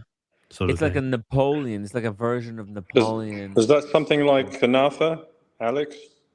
Well, it's like when the French do it as well. It's called millefeuille. It means just 1,000 leaves, and they would put creme pat between each Cream, layer. yeah, with pastry Yeah. and then honey, and then Creme, honey on top. creme. Well, no, my mum would put whipped cream, but I don't like whipped cream. I would scrape that up. I tell you what, she used to make is this flourless cake called garidopita. That looks Yeah, good. so something like this, but she would use whipped cream on it. She wouldn't be able to do this sort of. She didn't know how to do that sort of royal icing with the sort of the chocolate leaves, but it's similar to that. But she also did this flourless cake called garidopita, which means walnut cake. So it's ground up nuts, mostly walnuts. And it's a flourless cake. It's very light though, and it's steeped in the syrup as well. And then she would put whipped cream on it. Again, I don't like whipped cream, but anyone that would eat it. I mean, she was famous for that cake, or she is famous for that cake. And she that looks good. That's not garidopita. No, but that looks, whatever that is, that looks good too. It's a walnut cake. Maybe that's I don't know how to spell that one correctly. Let me put it in the chat. Oh, is it like chunky? No. No? You would it would How do you process it like to the point where walnuts is batter? Not like this even. No, you would she would obviously shell the walnuts, we'd shell them, and then we'd sort of put them in a mortar and pestle, and then sort of ground them up until it's like sort of really? Wow. almost like I a got dust. a lot of walnuts, so like that I dust. need to use up. Maybe you find me a recipe, I'm gonna make it. Or maybe get your mother's recipe from her. No, because we have so many walnuts. I need to do something with the walnuts. And Kojak has a greatest recipe. Send him the walnuts. Yeah, come on, Roman. It's gonna be so expensive. So look for garidopita, which is spelled. That's how do I spell it? Okay. I'm just going to tell you. KARIDOPITA.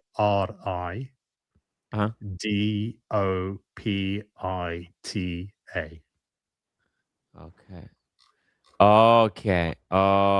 Whoa, that looks really nice. Looks very juicy. That looks awesome. Very juicy. That looks outstanding. Is that correct? Yeah, little roommate. Look at that. Doesn't that look good? That's flourless. There's a flourless cake, so there's very little flour in it, if anything, if I remember correctly. So what is there rum or anything else? Breadcrumbs. It's breadcrumbs. You see? Okay. Cognac. No? Walnut, cinnamon, cognac. Yep. Okay. Baking powder. You can. Yes, it does have cognac in it as well. Yeah. Nice. Okay. So you have you have the walnut cake, which is mostly walnuts, some maybe some breadcrumbs if you wanted to, a little bit nutmeg, cinnamon, clove again, butter, sugar, some eggs, and some zest of orange and some cognac if you want. And then the syrup you have honey and water, vanilla extract, and also some cognac in there as well. So it's like a rum bar, but without the flour, and obviously a bit more Greek than sort of French style rum bar. And it's syrup infused. She used to churn. She used to churn this out, just day in, day out. I mean, like she would give them to her Really? neighbors. She would give them. Yeah, this was, like Where was she getting like all these Panettone's walnuts? given. Yeah. Oh, we used to, yeah. That to be make sure we always had walnuts in the house in case she went for ours instead. Busting my nuts. Look at this. Look at this one. That's Greek New Year's Eve cake. Look at that. Yeah. That's like that one, but with white on top with pomegranate. Icing, sugar, and pomegranate. Yeah. Yeah. It's the icing from it's a dry from these it's a dry cookies. it's a drier cake though. The Oh, is it like with the coffee? Oh, you can see if you scroll up, you can see the recipe. Just scroll up a little bit. There you go. Wait, here we go. Here we go. All-purpose flour, baking powder, and baking soda. Yeah. Oh, higher? No, that's it. You had it. That was it, right? Yeah. Yeah. So it's flour. Ground cinnamon clover. Yeah. All-purpose flour. Yeah. So this one's got flour. And crushed. So it's the same as caridopita, but it has of flour in it to just make it a bit more spongier. Oh, baking powder, butter. It's got butter, extra butter. Butter, yeah. Cinnamon and clove. Yep. Oranges, like you said. Yeah. Eggs, milk, vanilla extract, brandy or rum, and crushed walnuts. Yeah. Look at that. But I like the caridopita because it just has no flour in it. So if you're trying to, yes, it's avoiding carbs. But I mean, it's got other bad things in it. Yeah. Oh, look at this. There's also a Greek yogurt cake. What the Those hell? are good. Those are real good. Those are really good. Nice and fluffy. Wow. Look at that. It's almost like a pound. Would be something like a pound cake. Or bundt cake or what? Lemon olive oil cake. That looks delicious. This is more. Those are different. Lemon.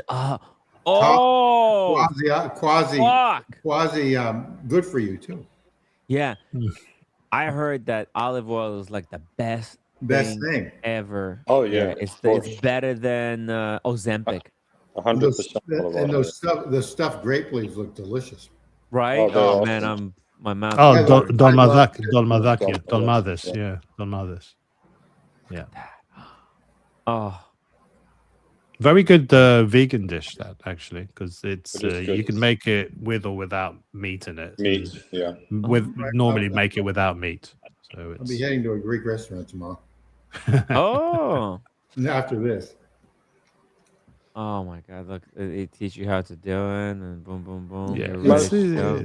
Most Middle Eastern countries make that. The whole Mediterranean area. Lebanese, Armenian, even Persian.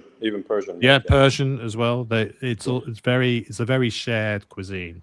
Right. It's just that different countries will use different, shall we say, spices. So you might find roasted potatoes. Oh, they're the best. They're the best. But that is to forno. Potatoes of the oven, and those are good. With olive oil, rosemary, and lemon. They are. Oh God! Stop it! Stop it! Stop it! Look at the picture. Alex, look at the picture. No! Look at what are you doing to me? Feast your eyes. I had to see it, so you have to see it as well. It's so delicious looking. God damn you, son of a bitch. Potatoes, by the way, is the best carb because it just keeps you full forever. The best stuff. Look, olive oil, mashed potatoes. What the? I didn't even know such a thing existed. Olive oil, mashed potatoes. butter Oh. with the kefalotiri cheese. Kefalotiri. That's almost like a Parmesan style cheese. You can Good. actually, if you slice that and actually fry it, you make saganaki. Double D says, you guys look at these pictures the same way I look at Sydney Sweeney's lingerie pictures. In lingerie, but that's the same thing.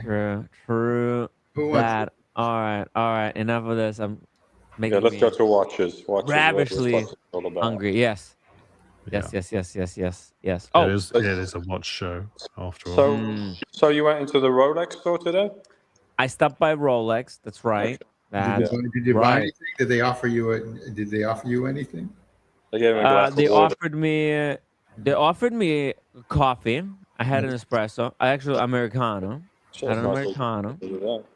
Very generous of them. Very generous. Yeah. And I have a sales associate there. They let me try on the Datejust. That's an exhibit only. Exhibition only. This is the 41. This is so bullshit. Okay. It's a lacquer dial fume. All right.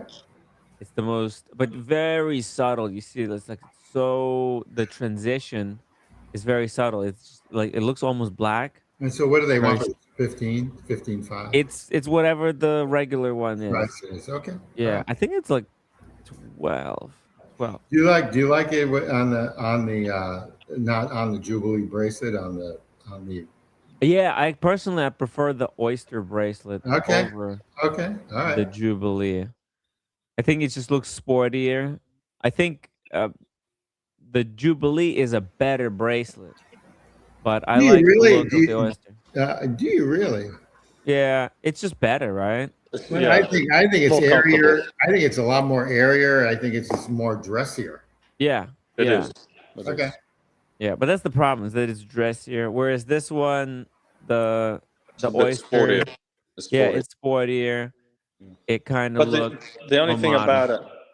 about it is you got to be so careful you don't scratch it because of the damn center. Yeah, Oh, big they- flat links. Yeah, big time. Very noticeable if it's scratched. But as you Yes. can see here in the light, the way the light changes. It's a very nice watch. Obviously, yeah, it would be nice if these were for sale.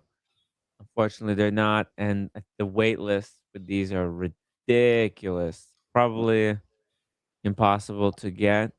Now, I'm actually on the list for one of these. Now, check this out. Look at this. This is the Oyster Perpetual 36 100th anniversary. And I asked her, like, hey, can I take a look at the 40? And if I decide to go with the 40, can you change me? And she said, yes, but you basically lose like some kind of a spot on the list. Yeah. Like, basically, you're starting from today. If you change your mind, so they're keeping restart. track. Yeah.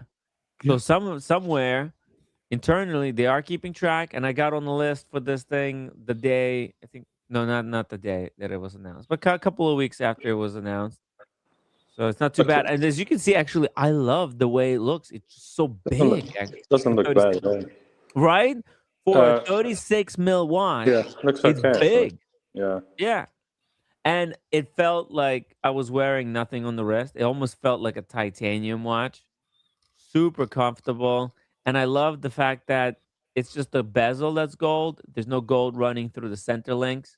So it's a very kind of a sporty, very modern two-tone watch. The crown is gold as well, though, isn't it? The crown is gold too, yeah.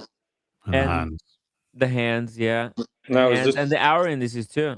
Now, is this a And Rolex? the crown at 12 o'clock. Is this a Rolex boutique, or do they sell other watches? This is a Bucherer, yeah. Oh, okay. Bucherer. So they do have other stuff. They sell jewelry, Booker, or no? They do. On the second floor, they have a massive. But actually, I didn't go upstairs. They used to sell a lot of jewelry there. I don't know whether they're renewed the license for the jewelry or what they're doing. I haven't really. I I'm just so used to the place is not changing that I just kind of what's it called?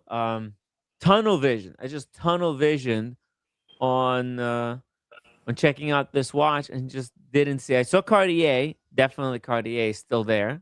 But I should have checked Patek, whether Patek is there, because later I was talking to somebody else and they said that the Patek pulled out of Bucra. Now I don't, and I can't confirm it whether it's true or not because I didn't even check. I was like, I did, I didn't think anything would change, so I didn't even I've check. not seen Patek and Booker since for forever. I don't think. I've never seen that. I've never seen that. They don't have AP. They don't have. Patek. They definitely don't have Patek anymore. I think they might have had it at one stage. Well, because I think this that Booker had Patek for sure. I how know long, that they had. how long ago was that though? But this was at least last year. I mean, Oh, really? why would Patek be with Bucra if Rolex owns Bucra? Yeah.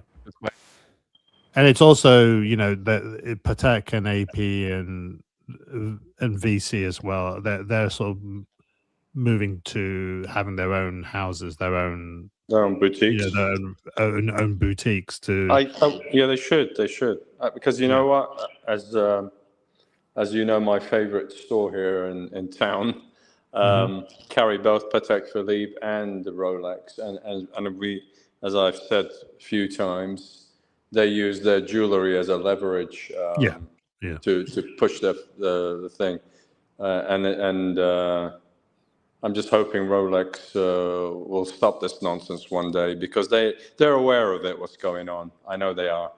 That some of these particular ADs, this is how they make, where they really make massive profit margin is on their jewelry. So of course, it's kind of like you get a reward when you buy a lot of bullshit jewelry to get a Rolex. Well, I think Pragnell's in London in Mayfair. They are Patek and Rolex authorized dealers. Still, and Boodles, I think, is another one. And you can't get your hands on a Nautilus unless you have £250,000 to spend on jewelry. On jewelry, you're right. Yeah. Listen to this. One day I went in. I'm going to name the place called Hammer Jewelers, and one of the employees there, I was looking at some Pateks, and I tried on a couple. They had a Nautilus and they had the Aquanaut too. So I tried them both, and I said to her, "What's the chance of me getting something like this down the road?"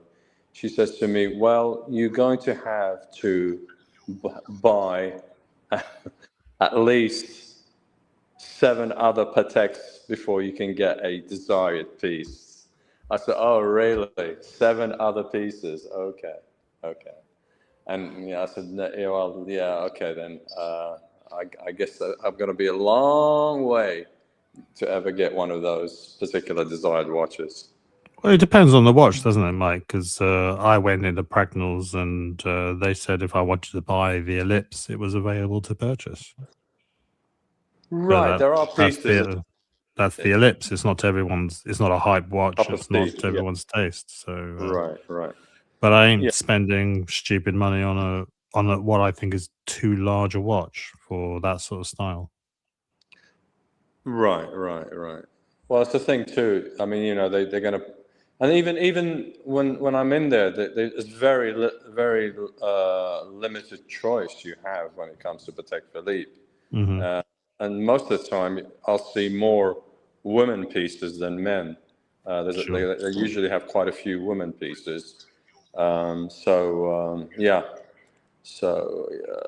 Anyway, to be honest with you, I couldn't really care less about an Aquanaut or a Nautilus. Well, guys, look, I have an Ellipse. Nice. There you go. That's from John Reardon. Me and Daniel, we got these hats when we met John Reardon in Miami, of all places. Yeah. Tim, you still have yours? No, I gave mine to a member of the watch community who got the Ellipse. All right. Because the hat was basically brand new. I only wore it once. I gifted it. It was a great supporter of the show. Good. Yeah, because I have too many hats. I can't keep them all. But Daniel, you are a man of many hats. You gotta keep your collection. You gotta keep adding more pieces. Kojak, you're right. It's not the most desirable shape, I guess, but it's. Yeah, I'm not a big fan of the ellipse. It's a nice watch, but it's not my taste. Yeah, same as this hat. It's a nice hat, but I don't think it's my taste. I don't think it's roommate's taste. We'll say I think it's down to who wears it, I think, Daniel. Okay. So you tried on a couple of Rolex, that was it? Yeah, I just tried on these two. Just the green dial, and then I tried on this one because I'm on the list for this one, and it just confirmed everything that I really like it. I think it's great. It would be. Do you think you're going to get this though? I don't know. Maybe. I'm kind of hopeful. Isn't this a limited edition? I don't think so. Okay. Isn't this like the I don't know, the 30th anniversary, something like that? 100th anniversary. Okay, sorry. Whatever. I'm counting. Okay. Yeah. So plus, I think the one that everybody wants is the celebration. That's number one. Yeah. And then everybody probably wants the 41 mil, like the big size, because usually, I think so. I might have a chance to get this one because it's not the most desirable. I think it's like the least desirable of all watches that Rolex made this year. I think the green dial Datejust is more desirable, right? Have you looked around to see what they sell for in the gray market now? I'm sure there's a few available. Let's check. To see what they're asking for that. Good question. Let's check. I know the celebration. They're asking top dollar for it. Oh yeah. How much? How much did it go for? I think I've seen it for at least 20 grand. Oh, that's not even that much. Okay. Yeah, but it only costs like 6.5, 7 grand, I think. So it's triple retail. Yes. Okay. Let's see here. Oh, that's the 41 mil. How do I choose the 36 mil? I tried it on the celebration, but it wasn't. It was another Rolex AD. It was at the 1918. They have one down here at Fashion Square. Oh yeah. Yeah, so I tried it on. And what do you think? It's not a bad looking. I'm not too crazy about the bracelets. I think it's a brush bracelet. It's not too appealing, but the actual dial itself isn't bad looking. It's busy though. It's a busy dial. Yes. Billy's just posted the message there, Tim. Here we go. On secondary market, on Chrono 24, I see these go for 13,600. 13,700 is the cheapest one.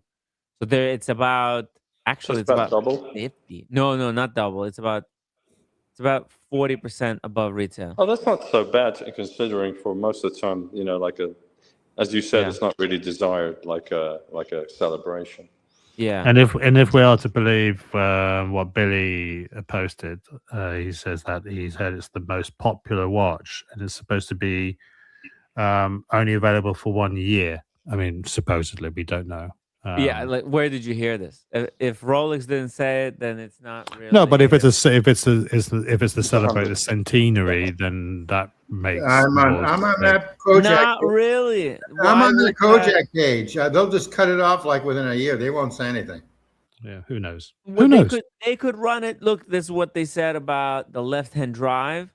Right, that's going to be discontinued. Well, they did it with that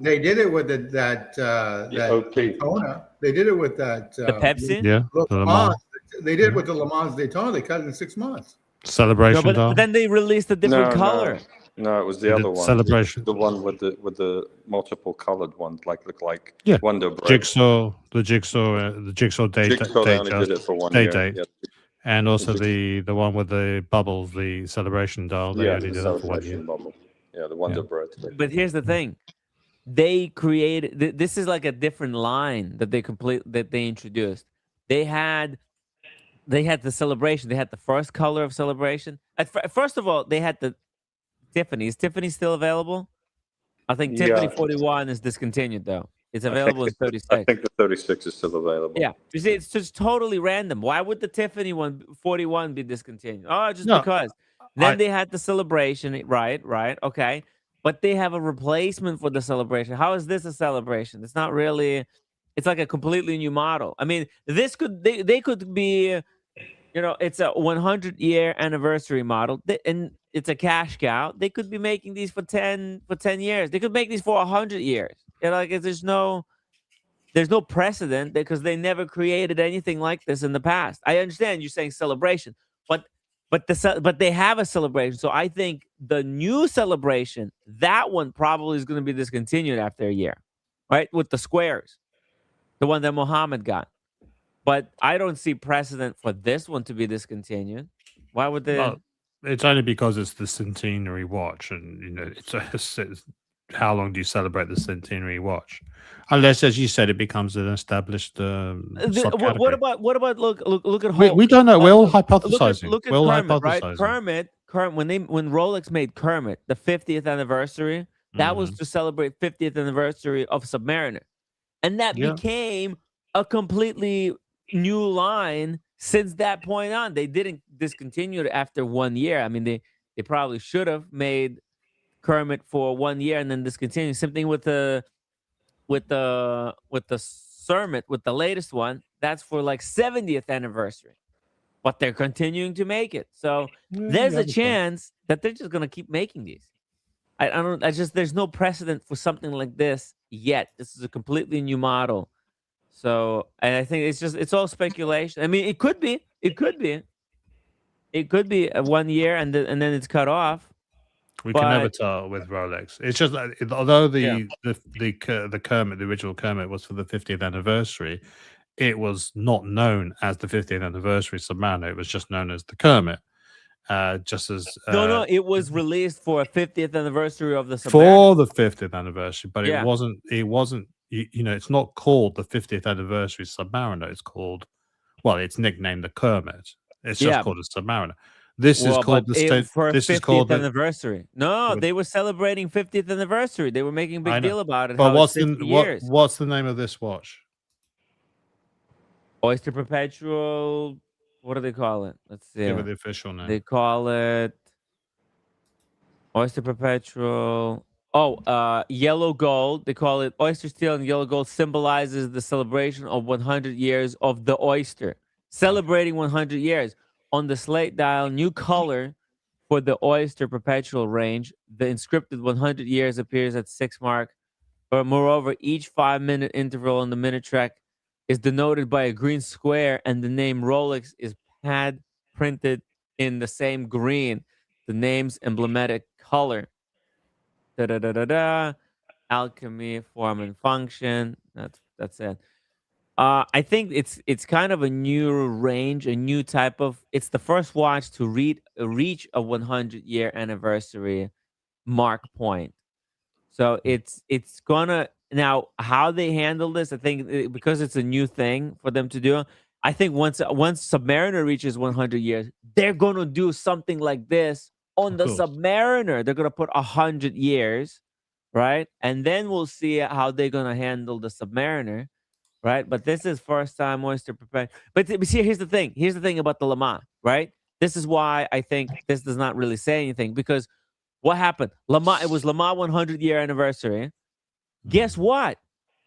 1 year they discontinued the white metal, the gold one, and then when it was 101 years of Le Mans, they released it in yellow gold. 100 years of Le Mans. And then when it was 102 years, they released it in rose gold. Right? They kept making, but just in different colors, but still saying, it's still celebrating 100 year of Le Mans.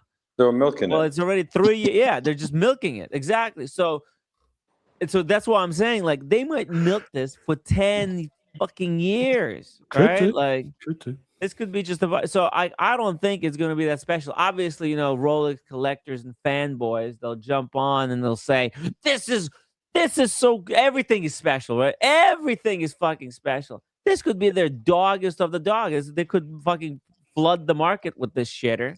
and it's going to be completely worthless in a year. You know, it's a total gamble. It's not like, you know, people need to calm down. It's not going to be the most collectible watch, because look what happened with the Le Mans. Is Rolex continuing to pumping out Le Mans in different precious metals? Did that make the range more or less collectible? I think it made it less collectible. Well, Rolex don't celebrate things by doing more. They just celebrate things by doing the same thing. Yeah, differently. And different variations. Ever so slightly differently. Yeah, so and I think they'll make a platinum one soon. They'll make a platinum Le Mans. They have to, right? No, I don't think so. I don't think they'll go that far, because the platinum is dedicated to. They have a platinum Daytona, don't they? Because they have a platinum. They have a platinum Daytona. They have already. a yellow gold one. I know, but it would. I don't know. I don't think it would. I think it would conflict with the platinum Daytona they have right now with the ice blue dial. No, but it would make it more special. It would make the most desirable platinum variant that exists. But doing a white gold one, I mean, they could. But I think it will show that they're full of shit, basically, as a brand, to come out with a platinum version of the Le Mans. I think they're gonna do it. I don't think so. I don't think they will. Well, I think that's why it's a special watch, the platinum Daytona, right now. When the platinum Le Mans make it the most special of the most special Daytonas, right? That would make it so desirable. People would just go completely insane over it. Well, you heard it here first, guys. Tim Wright, who's never wrong. Look what they did this year, right? They teased a platinum Le Mans. I'll bet you. You want to bet? You want to bet that they're not going to do a platinum version of the Le Mans? I really don't think they will. Yeah, let's do a bet. Yeah, I think next year. They're going to do a platinum. No. Maybe even before then, like one of the September. Why do you say that? I just think it just makes perfect sense. Complete the collection. 4 medals. Rolex has 4 medals. They'll do 4 colors of Le Mans. They have to. It just makes perfect sense. They don't have to. No, they don't have to. Like I said, that's what makes that particular watch special. The ice blue dial Daytona in platinum. Well, I think they'll do it with they might do it with an ice blue Le Mans color. Like, because and actually it would make perfect sense, because you know how current platinum Daytona, it does. Oh, maybe they'll do it monochromatic, fully ice blue dial Le Mans, because you know right now they're only ring Daytona. Because think about it this way: current model of Le Mans Daytona, both with the baguettes and the non-baguettes, both have rings. Right.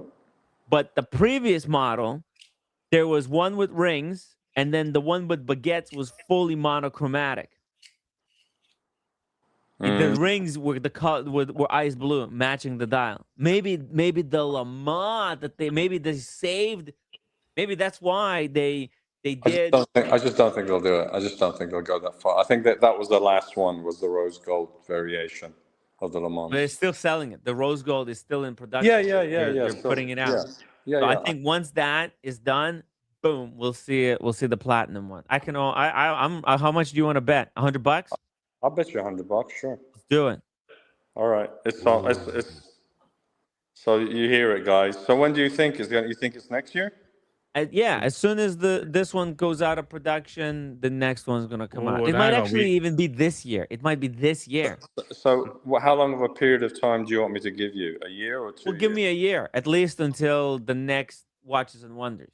Oh, okay. Okay, that's very fair. Okay. Yeah. But do you want to do it to Geneva Watch Days next year? The next Geneva Watch Days. Yeah, sure. Geneva.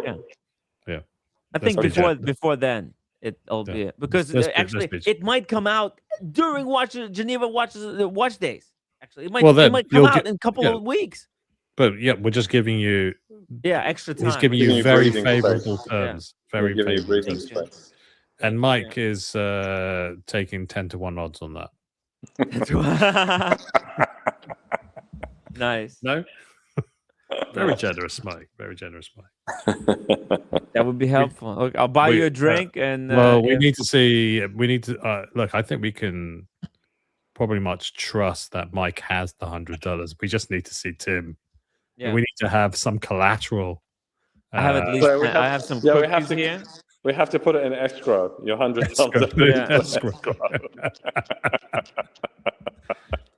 Give me those cakes. Give me those Greek cakes as a down payment. We'll put these as a down payment. Yeah. Tough. It's tough. I think they'll do it though. It's just I don't know. I have a hunch. And plus, they made a platinum, and this is why I think they're gonna do it, because they put out this new white dial one with the platinum. Was it platinum bezel? It's steel, but it's got platinum bezel and like a platinum case back. Very strange. Okay, can we please stop talking about fucking Rolex? Yeah. Let's talk about Grossmann and Zeit, and yeah, Tim, you're affecting the AI. You're affecting the exactly. Mike Lewis is adamant that it has to remain JLC has to remain the most loved watch on the community. So what's going on? What's going on with this? What's going on with this Grossmann? Well, it's not much, honestly. It is an interesting watch, though. It's the new, it's the new Moritz Grossmann. It's the new movement. The new.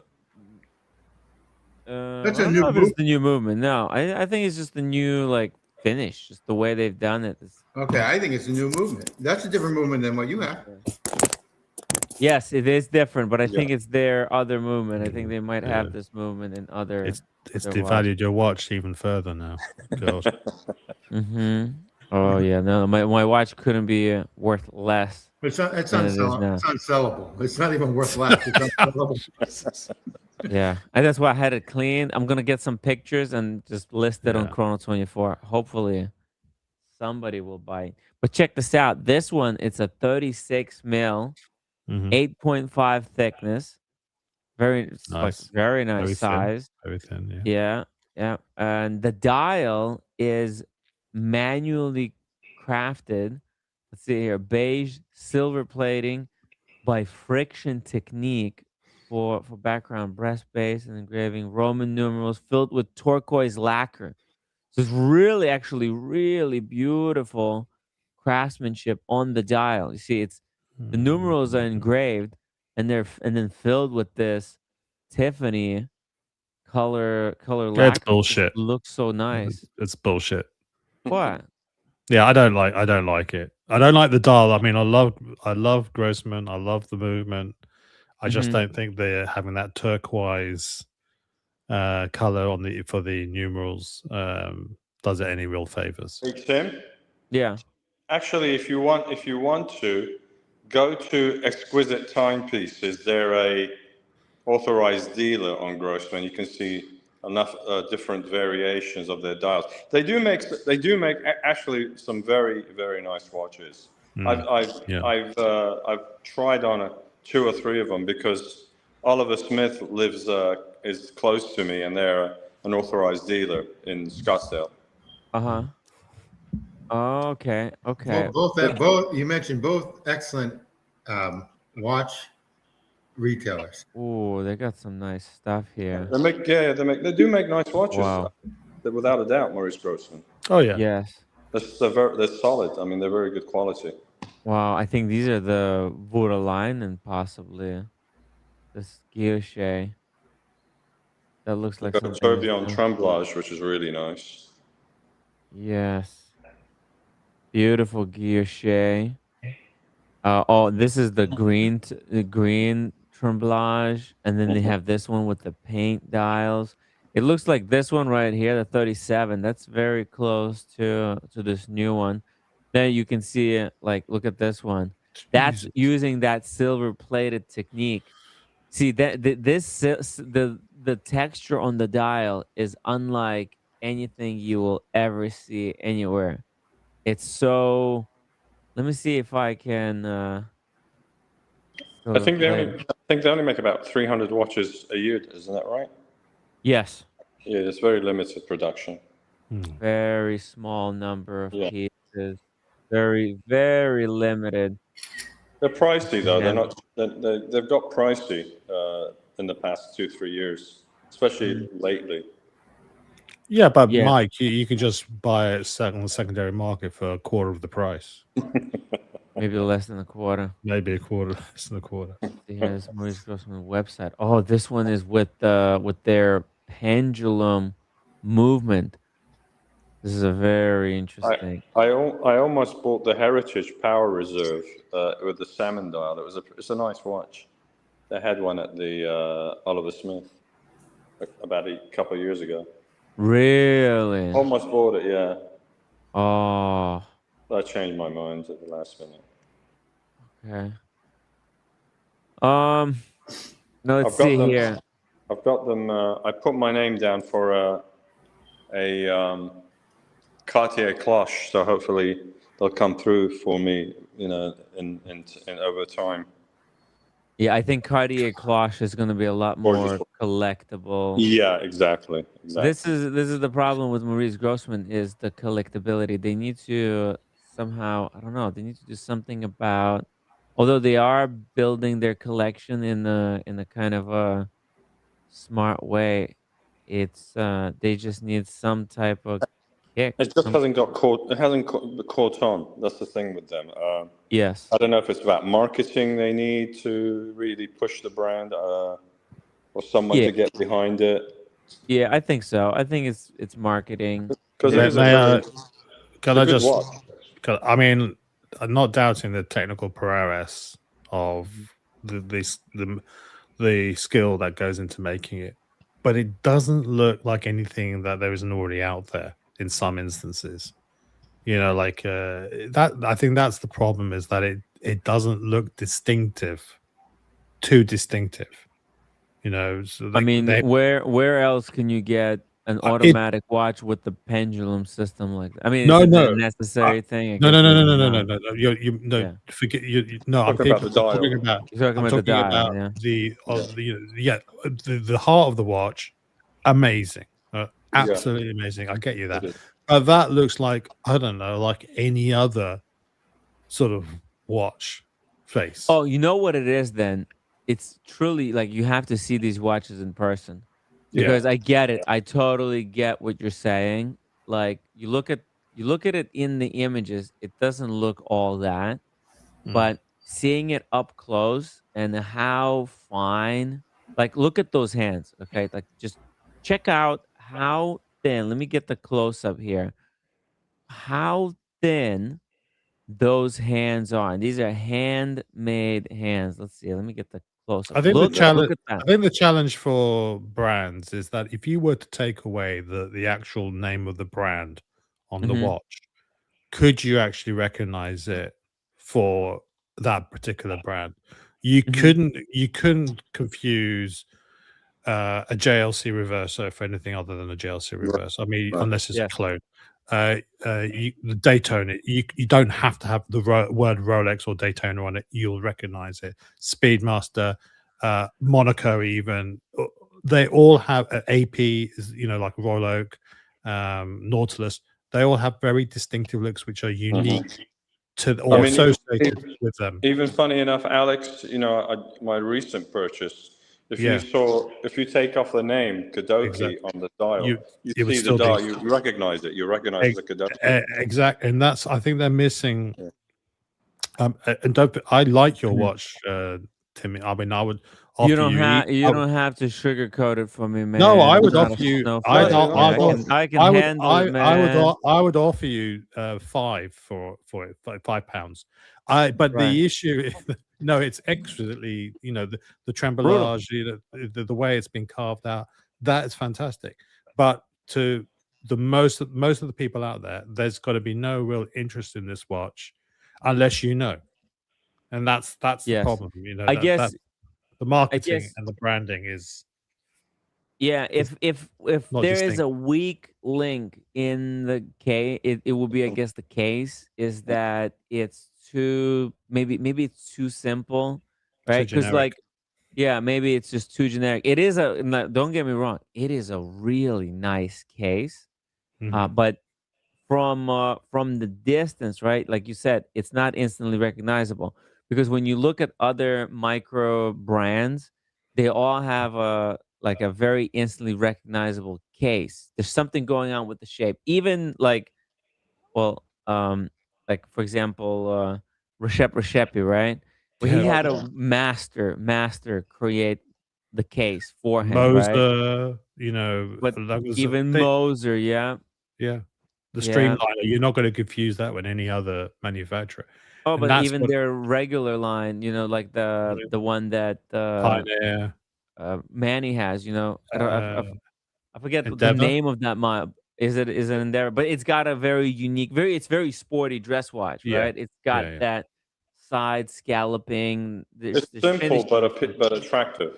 Yeah, Yeah. simple, but it's But unique. attractive. Whereas Yeah. whereas the Grossman, it's very like generic case, right? Mm. It could be, or it could like the case looks like they got it from some just a parts. Can I be? I mean, I Very don't want to be. generic, I don't want to be but it's cruel. I yeah, mean, because if you know, you know. But it yeah. almost looks like it used to be, um, like a watch on a sort of chain sort of thing that's just been converted into a wristwatch. Maybe. Do you know Well, what I yes, the dial is definitely like a pocket watch, and the Pocket hands watch, that's the are word I mean. like pocket watch. No, Yeah. but that's its appeal. See, Yeah. I don't think the dial has no problems. Like I think if the case was better, if for example, like think about Brigade Tradition, right? It has these Mm. very unique lugs, and it has this coin etching, and it's un it's un you can't confuse it with anything else. Exactly. It's oh, that's tradition, right? But the Grossman doesn't, the case, like I would recognize it because I already know it. Yeah. And there's actually stuff that's going on. It's actually really smart how the lugs connect to the lug to the case. As you can see here, it's very nice connection. Now the watch wears really well. But the thing is, I think that's the thing about the Germans, right? They don't really do stuff for aesthetic, for like, oh, because it's beautiful. It's more about function, and so the case is really functional. It wears really nice. It's got nice integration. It's perfect placement for where the spring bars go, but it's not instantly recognizable. Like I totally agree with you. Yeah. But it's It's very it's a beautiful yeah. watch, but I just think beautiful. it doesn't scream to the casual passerby. It does not scream at £80,000. And now, if Yeah. they had this on the wrist of some A-list celebrity or something like that, Right. like That would help. then that would probably raise their profile. But I keep going back to the Alpine Chopard, Alpine Eagle or Chopard, that has a distinctive dial texture, just as the AP does, just as Nautilus has, just as all these other brands, and it is a little bit too generic. It's a shame that people aren't into the movements as much as people like you are, and Daniel and us. But most people buy based on looks, and they see this watch and they say it looks like anything else. That's why you put it in your thumbnail today.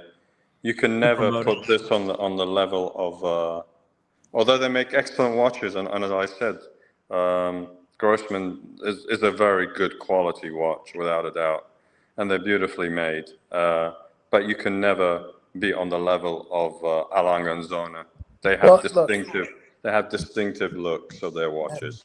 Understandable. And you have a Kadoki. I'm not countering what you said, of course. You have a Kadoki and you're very happy with it. You just got it. And of course, it's the so-called mainstream wouldn't even look at it a second time because they got to have that hype name. A lot of it's the name that it's a top brand company, and it's just caught up in there's just no care about anything else. I'm being very negative about that a little bit, but that's just, we've taught this before over and over again. By the way, maybe if Katz was an ambassador to Grossmann Kojak, what do you think? See, see, the question here is That's an idea. That's an idea. good idea. Yeah, I didn't say good. I said it's an idea. Yeah, Go it is ahead. an Sorry, Tim. idea. It's Sorry, Tim. definitely an idea, right? But here's the thing, Mike. When you're spending 29,000, right, or 36,000, right? So look, so here's the thing. Here's the thing. Daytona on the gray market, the new Panda Daytona Yeah, on but the that's gray all market. hype. That's hype. No, but it's instantly recognizable, and this is why it's great comparison, because both. See, look at this one. Actually, there you go. This is my watch. Yeah, Actually, I do like it. that's on Horology by the Sea. He's got Why one example. don't you give him this watch on consign? I might, right? If he sells this one, yeah, I'll send him another one. This is your identical watch. I think Like one for one, yeah. I think the font on this watch is too big. It's legible.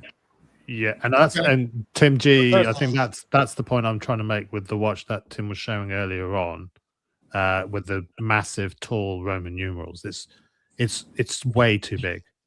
It's too much like a grandfather clock on your wrist. Well, look, so just to finish my point, it's the thing is, when something is recognizable, you have to pay for that, and that means it. You have to make a decision. When you're buying something, where would you rather that $36,000 going? Do you want to get something that is instantly recognizable, or something that literally nobody knows, but it has, I mean, this is in-house movement. That's beautiful. It's beautiful. hand finished, hand engraved, right? This is German silver. Yeah. It is, but nobody's going to recognize this. Yeah, which is basically nickel alloy, but that's okay. But you know what? The crazy thing, whenever I bring this out to like some kind of watch event, man, the watch nerds, they go completely fucking batshit crazy over this. Let me ask you a question, Tim. Yeah. How do you feel when you wear this watch? Oh, I love it. Dude, it's incredible when you see this watch in person. You know what it is? It's like looking at a 4K TV versus 1080p. And how do you feel? Are there other brands, other watches in your collection, when you wear them, give you that same emotion, or is there nothing quite like it in your collection? No, there's nothing quite like it, because it's on a different level. You could see that all these parts, they're finished to a much higher standard. It's beautiful. I've tried your watch on in person when you were visiting London. I think it looks amazing. I think it's little on the large size, but then German watches tend to be a little bit on the larger size. I think it looks amazing on my wrist. It's definitely a beautiful watch. It's right now smaller watches are becoming more popular, and that's why I think them releasing this one in 36 mil size. This is, I think, is going to be a big hit for them, especially with those Tiffany blue dials. The 200-year anniversary, that's so made up. It's kind of comical, because they bought, technically they've been making watches for 15 years, not 200 years, because they bought the rights to make watches under Moritz Grossmann name. But Moritz Grossmann was a kind of a very famous watchmaker, the likes of Breguet, but in Germany, from 200 years ago. So they're kind of celebrating his 200 years, not of the brand. So it is a marketing gimmick. And as you can see here, this is their 3,181st movement that they produced since inception. And it's going to be limited to 12 pieces.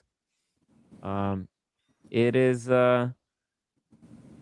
it's kind of it's interesting concept, because in this world, you can't have both. See, ideally, you would want to get something that is instantly recognizable, and also finish to this degree. But to get something like that, then you have to pay Reshepi money. That's $200,000.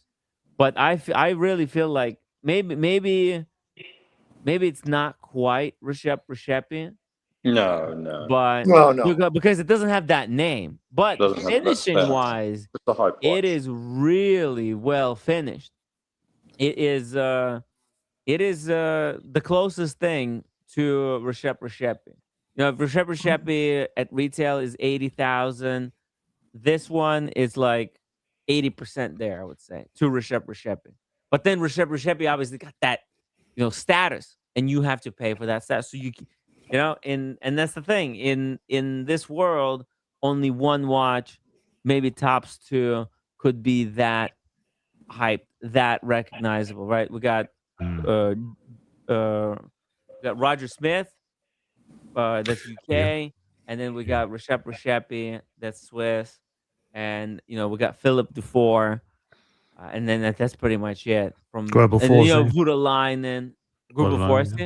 Yeah. Well, Gruber Force is in a different category, I would even say. What about the group of Force? I think with the same category with Simon Brett also.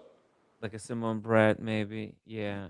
Yeah. And Simon Brett, and the thing is, like Simon Brett, he doesn't really make his own watches. These other guys, they make their own watches. Like they're more hands-on. Simon Brett is a lot like MBNF, where you know Max Booster, yeah, it's a company, but it's a team of really skilled artisans, and everybody is putting in their best talent. You know, they get talent for the movement, they get talent for the finishing, talent for the case, da da da da da. Whereas, you know, Reshepi, it's almost like a solo work, kind of like George Daniels. George Daniels is basically a solo. Now these guys are starting to add staff to their companies, and I think that's taking away from what it's supposed to be about, right? Philip Dufour was a man who made an entire watch just by himself. What the fuck? Tim, yeah, but I understand you're saying, oh, they need staff, this. No, the whole point, the whole idea, George Daniels didn't have staff. He did his watches by himself. So what? That meant that he could only make 40 watches in his lifetime. So be it. So be it, right? Make watches completely by yourself. That's the whole idea. So I think Reshepi and, you know, all these guys getting staff and all this extra assistance, and with their staff, kind they of takes got away from. Yeah, Tim, if you're talking from a purist point of view, yeah, I have nothing to disagree with you about. But these guys are still getting as close as you can as personally made watches with top watchmakers that they handpicked to follow their way of thinking, and call them students of the craft or whatever, following their way of thinking, and and the clients have to wait 5 years for their thing. They're getting as close as they can to handmade. Gruber Forsey picked one watch to do everything from the beginning to end with lathe and whatever, no machinery, no computers, no nothing. And it took forever to make, and it's worth hundreds of thousands of dollars. It's just not, it just in this I know world, you're saying it's not practical, it's expensive, but the opposite of that is that it's just all about the money. You see, it's also about the money nowadays. All these watchmakers, they got popularity. Watches are popular. They're all hiring up staff and trying to pump out as many watches as they can before the whole thing fucking collapses, right? Yeah. That's the problem. Tim, I'm not disagreeing with you. No, I'm not saying you are. I'm saying, and it's okay if I did, isn't it? But I'm not disagreeing with you. I'm actually saying that it's not for a human to survive, they sometimes have to expand their production. These are multimillionaires. They're trying to grow their company from multi-million into a multi-million. They're taking their $50 million company and turning into $500 million company. George Daniels never did that. He never sold out. He never wanted to expand, right? Because that would lose all of the identity. The whole point was He's doing it because he loves watches and he wanted to create watches Okay. that he created without anybody's help. Even if this help that he gets does, has his way of thinking, has, does what he asked them to, follows his direction, it's no longer watch made by one watchmaker, right? And these guys, they try to market it like it is made by one watchmaker. Okay, that's the problem that I have. I'm not in these meetings. If some of the individual watchmakers are gouging the scene, saying, "Oh, it's cost parts, and I got to charge you $200,000 instead of waiting 5 years, you're gonna have to wait 8 years." Yeah. I'm not there. I'm not. I've heard stuff like that. I'm not there to know, so I can agree with you on some of the gouging. But if it is, but I still stand by that to some extent. Not the ones that are over gouging, gone crazy on. I just want to do anything so I can, I can milk the thing out of my clients. Yeah. I'm talking about the ones that even Mr. Dufour, who does stuff by his own still, has no complaints probably about some of his colleagues that have gone with 7 staff or 14 staff to satisfy the waiting list to some extent without the gouging. Well, okay, let me give you an example, Daniel. Let me give you an example. Imagine this. Let's imagine that I can paint these little paintings, right? And I become so popular. Like, let's say I paint them by hand, right? I paint this little painting, right? Yeah. By hand, and I put it on my my Instagram, and Rihanna buys it, or Jay-Z, or Drake. Yeah. Actually, all 3 of them buy one of each, right? They're they think it's the cutest thing ever, and they're these little paintings, the size of this Rolex service paper, right? Okay, all right. Okay, and they post them on their Instagrams, right? And now everybody wants the paintings from me, right? Yeah. And so my box gets flooded with 1.5 million orders for my hand-drawn little paintings, right? Yeah, yeah. And I said, I look at this, I'm like, fuck. I have basically a wait list that I will not be able to fulfill. If I paint one painting a day for the rest of my life, let's say it takes me a day to paint them, because it's a micro painting, a tiny little brush, right? It takes me a day to paint it, right? Yeah. It'll take me a lifetime to fulfill all these orders that I got in a single day, right? So what I do, I hire 10 wankers, okay, or 10 skilled craftsmen, skilled best artists in New York City. I hired 10. What a nice attitude to have towards your workers. You're calling them wankers. Okay. Or I fucking just get a losers working a for me for minimum wage, and they'll be and I charge them for their uniforms and for the watch tools. Those wankers work for me now. Yeah, go on. Sorry. Tim. Yeah, let's say I you know what? Fuck it. I'm not even hiring anyone. I just get a printer and I just start printing these out.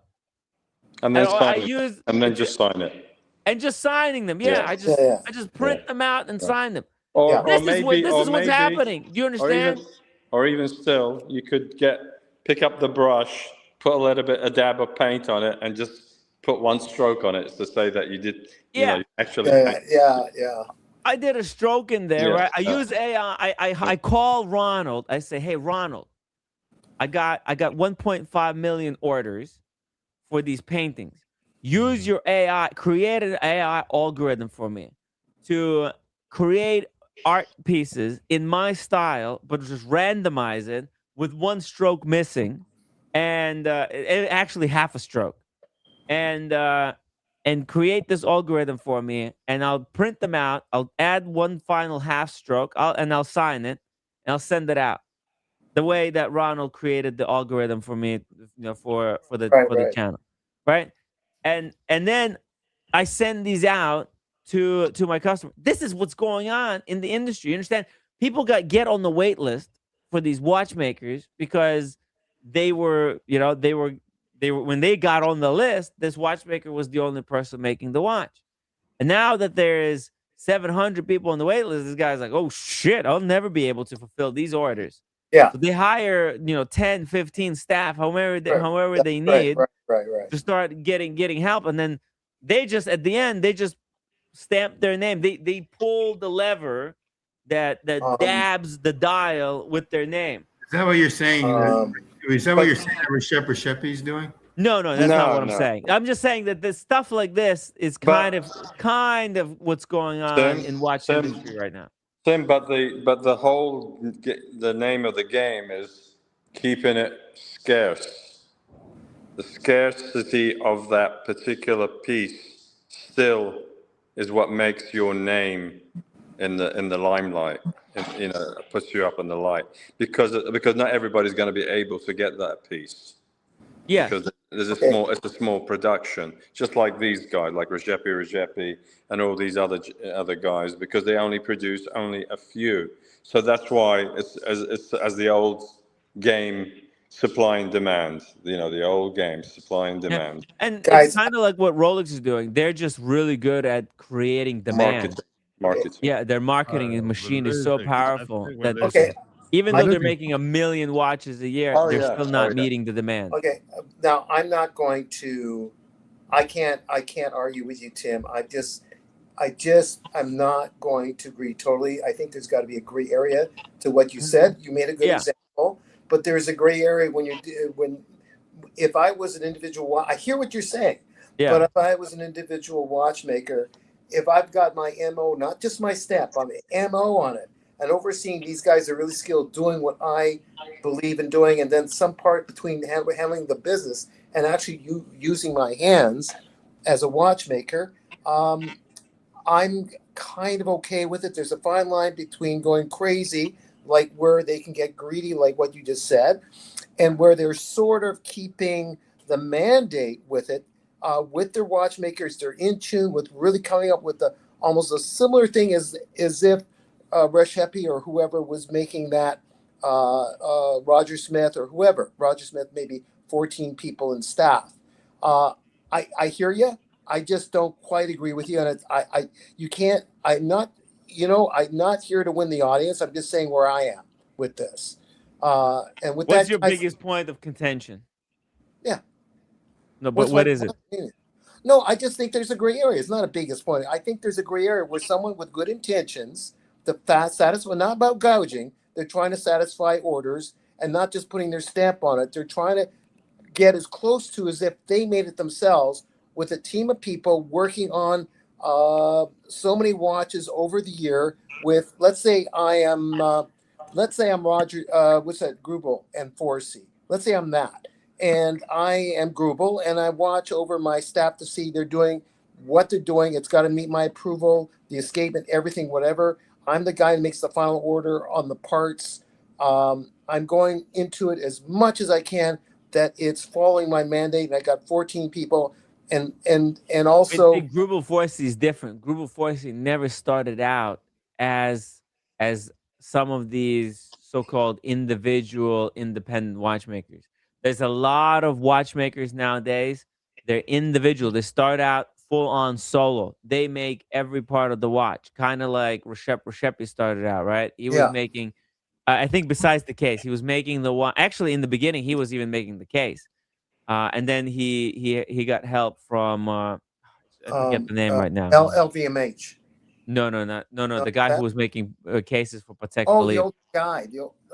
JHR, or I forget his name. Okay. Slipped my mind. But and for example, like Philippe Dufour. Philippe Dufour was making watches solo, completely by himself. And he still does. He still does. Although he taught his daughter how to do it. She made a couple of watches. And Roger Smith, I think, he was making watches solo. When George Daniels, all his watches, he only made solo by himself. No staff. So Roger, I gotta go. But Roger Smith, we all have to go. We gotta end. We gotta go, guys. Good show. Any final points to be made? I have a final question for you, Tim. If you have $100,000, what watch would you get? Would you get a Grossmann or would you get a Lange if you had the choice? But there is no. Yeah, see, I wouldn't buy the $100,000 Grossmann. But I bought Grossmann. I could have bought Lange. I could have bought a Saxonia, but I actually think that Grossmann is better than a Saxonia. For the money I paid for the Grossmann, I got better Grossmann than if I was going to buy a Lange. For that money, the Lange that I would have gotten is not the same level of Grossmann. Way, way worse. I could have bought into stilettos, but I would have lost everything. Can I ask you a question? Because I think we need to be a little bit more grounded in reality, because we're talking about watches which are unobtainium for the vast majority of people out there. This is the watch that I would be able to get. This one. Yeah. Continue, Kojak. Right. There is an intrinsic value to a watch. I think that what you're talking about is like companies using their scarcity or whatever to try and leverage even more profitability out of it, or by reducing the quality by getting it made by other people. Like, for example, when people say they want to go to a Gordon Ramsay restaurant, but they go to a restaurant where Gordon Ramsay's not there, and you're not going to get necessarily the same quality of cooking if the man wasn't there himself. But let me liken it to something else that is also close to your own heart. I don't know, we're getting feedback here. It's Daniel. Daniel, just mute. Just mute him. Yeah. Okay. You know fragrances, Tim? Yes. Yeah. You are familiar with Sauvage? Yes. From Dior. Yeah. Okay. Have you heard of Sauvage Rare Blend? No, not really. Okay. So Sauvage Rare Blend is highly exclusive, limited. It's by Kurkdjian, so Francis Kurkdjian, who is behind Maison Francaise Kurkdjian, and he's now working for Dior. Wow. He is designed this fragrance. It's a 350 milliliter bottle. There are only 15 of them going to be made. 15? 15 of them. They're $100,000. And they're $16,500 each. Okay, $16,500. Okay, let's divide that. Let's say it's $5,000, because normally you buy 100 mil, so it's about $5,000 per 100 mil. Who the fuck is going to spend $5,000 on some juice to dab onto their neck? Sometimes we need to remind ourselves that at the end of the day, yes, you are one of the lucky few people, and people will buy this. You can sell 10 of anything at any price. We know this. We can sell 15 of anything at any price. But and it's the same with whiskeys, really rare whiskeys. You've got to remind yourself at some point, it is just brown liquid in a bottle, or it's some pongy stuff in a bottle, or it's just a timepiece that you jump the shark when you're talking those sorts of fees. So that's why I'm trying to say, let's ground it in a little bit of reality. Like spending that sort of money on a watch just because of scarcity, maybe your business model is not that good. Oh yeah, right. Scarcity alone is not something that you should be kind of paying for, because is it real scarcity or is it artificial scarcity? Whereas, like, would you spend $6,500 on the fragrance? Hell no. Actually, owning the number of fragrances that I own, I think I wouldn't spend more than $500 for a fragrance. It's really okay. Just listen to what you're saying. It's a lot of money. I get it. Yeah, 500. It's a lot of money. Over the past few years, yeah, we've seen brands change hands to venture capitalists, and others, like niche brands are now part of designer groups. We've started to see the sort of the expensive brands, which were like Creed and stuff like that, were $200 a bottle. It's now $500 is the new normal. $600 is the new normal. $600 for 50 mil. And this whole Sauvage Rare Blend, that's just a gimmick to basically extract money out of few super wealthy people who want to flex. But I got the craziest Savage. Yeah. So you're going to be one of the only 15 people in the world that has this rare, it's a brilliant marketing strategy if you think about it, right? Exactly. $16,500 for some freaking, juice. It's not about the juice. It's and about it's not a guarantee. It's not a guaranteed panty it's drop. about the rarity. It's not a guaranteed pint to drop it either. It's not, suddenly and it's probably not even going to be that much better than the regular Savage. Tim, right now, there's a lot of disposable cash going around, and the areas where this disposable Micron technology is not just that. The disposable cash right now is targeting these more exclusive brands like as we know, look at the pricing of ep1857, how they've gone crazy in the past year or so. Also, if you look at the Ferrari, certain Ferrari models right now, the 458, which is a naturally aspirated engine, has shot up to almost triple what it was about 2-3 years ago. So there's a bubble going on right now, and in both automobiles, certain models, and now these exclusive watches, especially these independents right now. So I don't know when it's going to pop. I think it will pop within maybe when the market turns sour or it turns ugly, then you'll see all of a sudden a downturn. But Mike, that's fueled, just like we saw in the 2022 market. Absolutely, it was fueled by Bitcoin or coins. Now it's AI. Back in the day, it was .com. There's always something that's creating new wealth. New wealth, exactly. New wealth, and they're sort of like parting with their money and spending on all these trappings. It's flexing. It's flexing too. It's flexing, but it's also pushing up the price for everybody else. And you're starting to see increasingly like brands like Ferrari not wanting to make cars for rich people. This is the super rich now. Look at the electric Ferrari, right? The electric Ferrari is literally the Savage exclusive blend. It's a car for ultra wealthy. Just people who think, $600K. It's like for them, it's like $2 or something. By the way, shout out to Turtle. Thank you so much for gifting 200 jewels. Really appreciate the support. And Maddie Chan, who's been a member for 13 months. Thank you so much for being story editor. He says, I'm waiting for Daniel to read his new poem. When's the poem coming, Daniel? Oh, his AFK. By the way, I just was in mute. I self-mute. I haven't typed it out yet. I put it on ink first. It's still a mess. I can't even read my own writing. I think I can probably put it together pretty soon. I can't name the day that I'll do it. We're talking about it could be any day. It just procrastination, Daniel. Procrastination is the enemy of innovation. Read my lips. Homer went around just practicing. He would speak. He would speak. He would narrate his poem. Right. He would obviously change it from one iteration to another. He just went on and did it.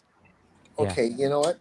Boom, Read just my did it. lips. It's just about done. Daniel's got the same perfectionist problem that I have. It's in the pen. It's in the pen. Daniel, please. Daniel, please. I almost was going to actually. I'll tell you. Can you tell when a guy's lying? Look at me. I'm a good liar. No, it's just that when I write on pen before whatever, it's a mess, but it's there. I just have to clear the last page a little better. And then read it in before I type it down. I can even read it. I'm just going to go over it if I have time tonight. And as bad as it is, it's the first draft is pretty well done. Daniel, do me a favor. Daniel, do me a favor, please. Yeah. When you announce the day that you're going to read the poem, make sure that I'm not on. Thank you. Listen, everyone through the lens of history. Yeah. Through the lens of history. People have sort of romanticized about some of the great orators, novelists, and stuff like that. Like, what's his name? He was.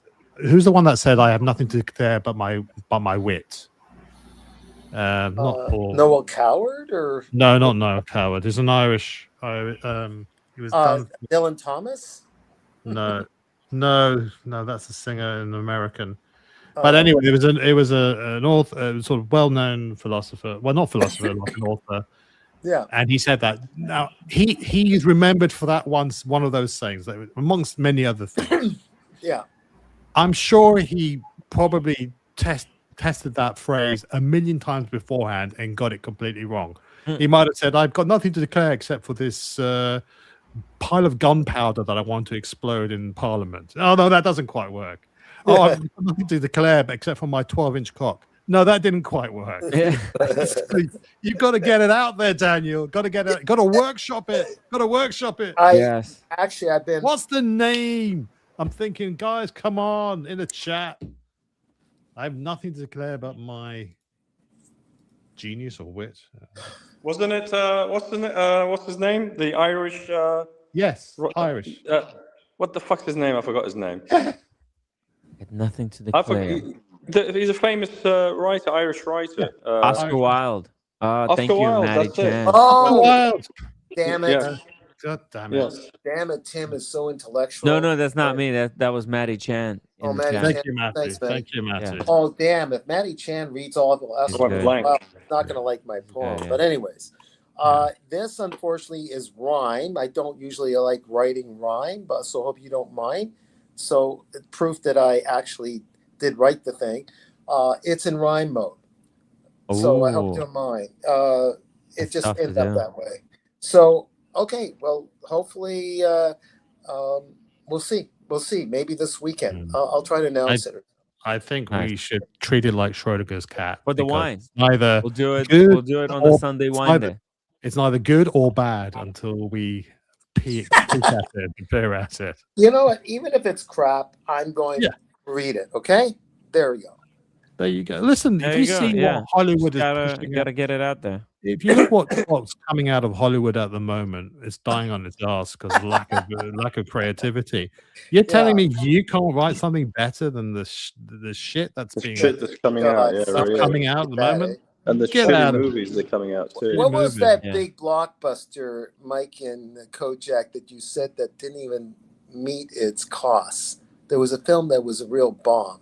There's loads. Was it you, Kojak? I forget which one it was. Or was there a lot of loads. Loads. Supergirl? You're talking about Supergirl? Or Supergirl. Yeah, I think you mentioned one of them was Supergirl. I know. What I said was the theatrical run for Supergirl raised as much money in its theatrical run over a month than that Spider-Man, the new Spider-Man movie, got in the first day it opened. I remember you said that. Yeah. So that was just, that's what I was saying, is like that's how bad, or that's how, well, some people say that's how good Spider-Man movie is, but it's clearly also how bad the Supergirl movie was. Of course, it's going to be bad. By the way, I want to confide to Ray. He guessed right. He should win something for that. I put myself on mute while I was slurping soup. That is true, Ray. There you go. Yeah. You're a poet, and you know it. Cheers, Ray. By the way, check this out. There was a YouTuber who's charged of, I think he's going to be going to jail, probably, possibly up to 18 years.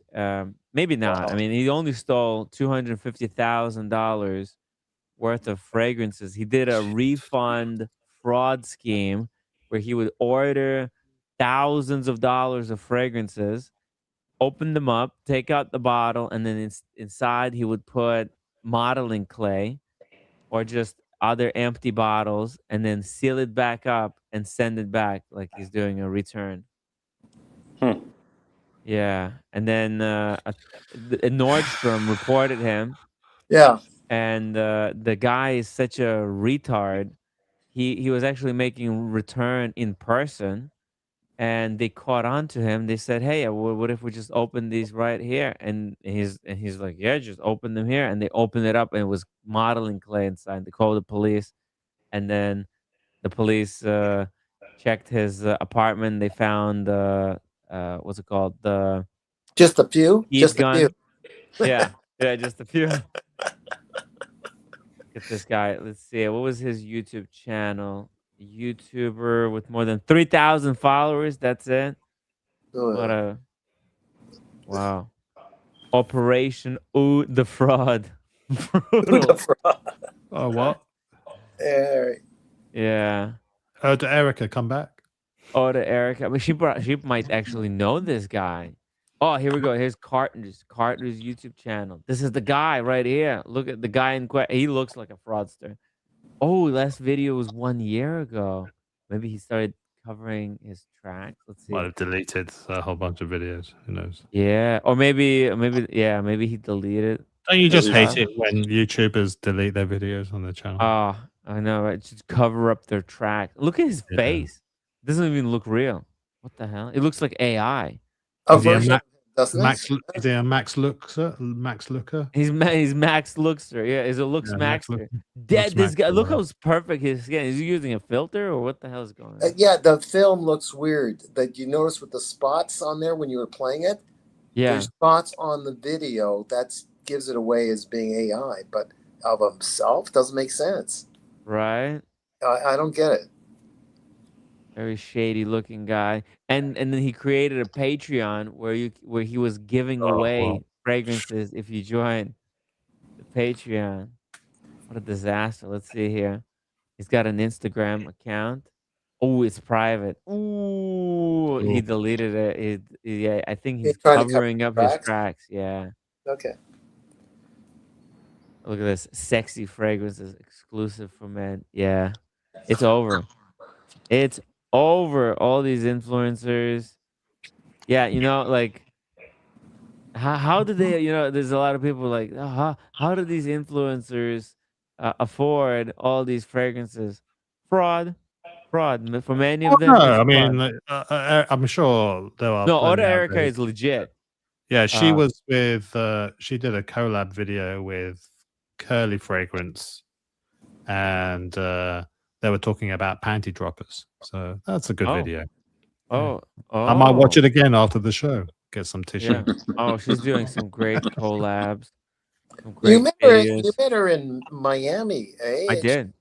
She was pretty patient with you. Yeah, with me and Red Shovel as well. Red Shovel was there. Yeah. Well, she actually has a bigger collection than that guy, but she has like a legit following. 176,000 subscribers. Yeah. Completely different numbers. The guy had 3,000. No. That's a different game. No. She's legit.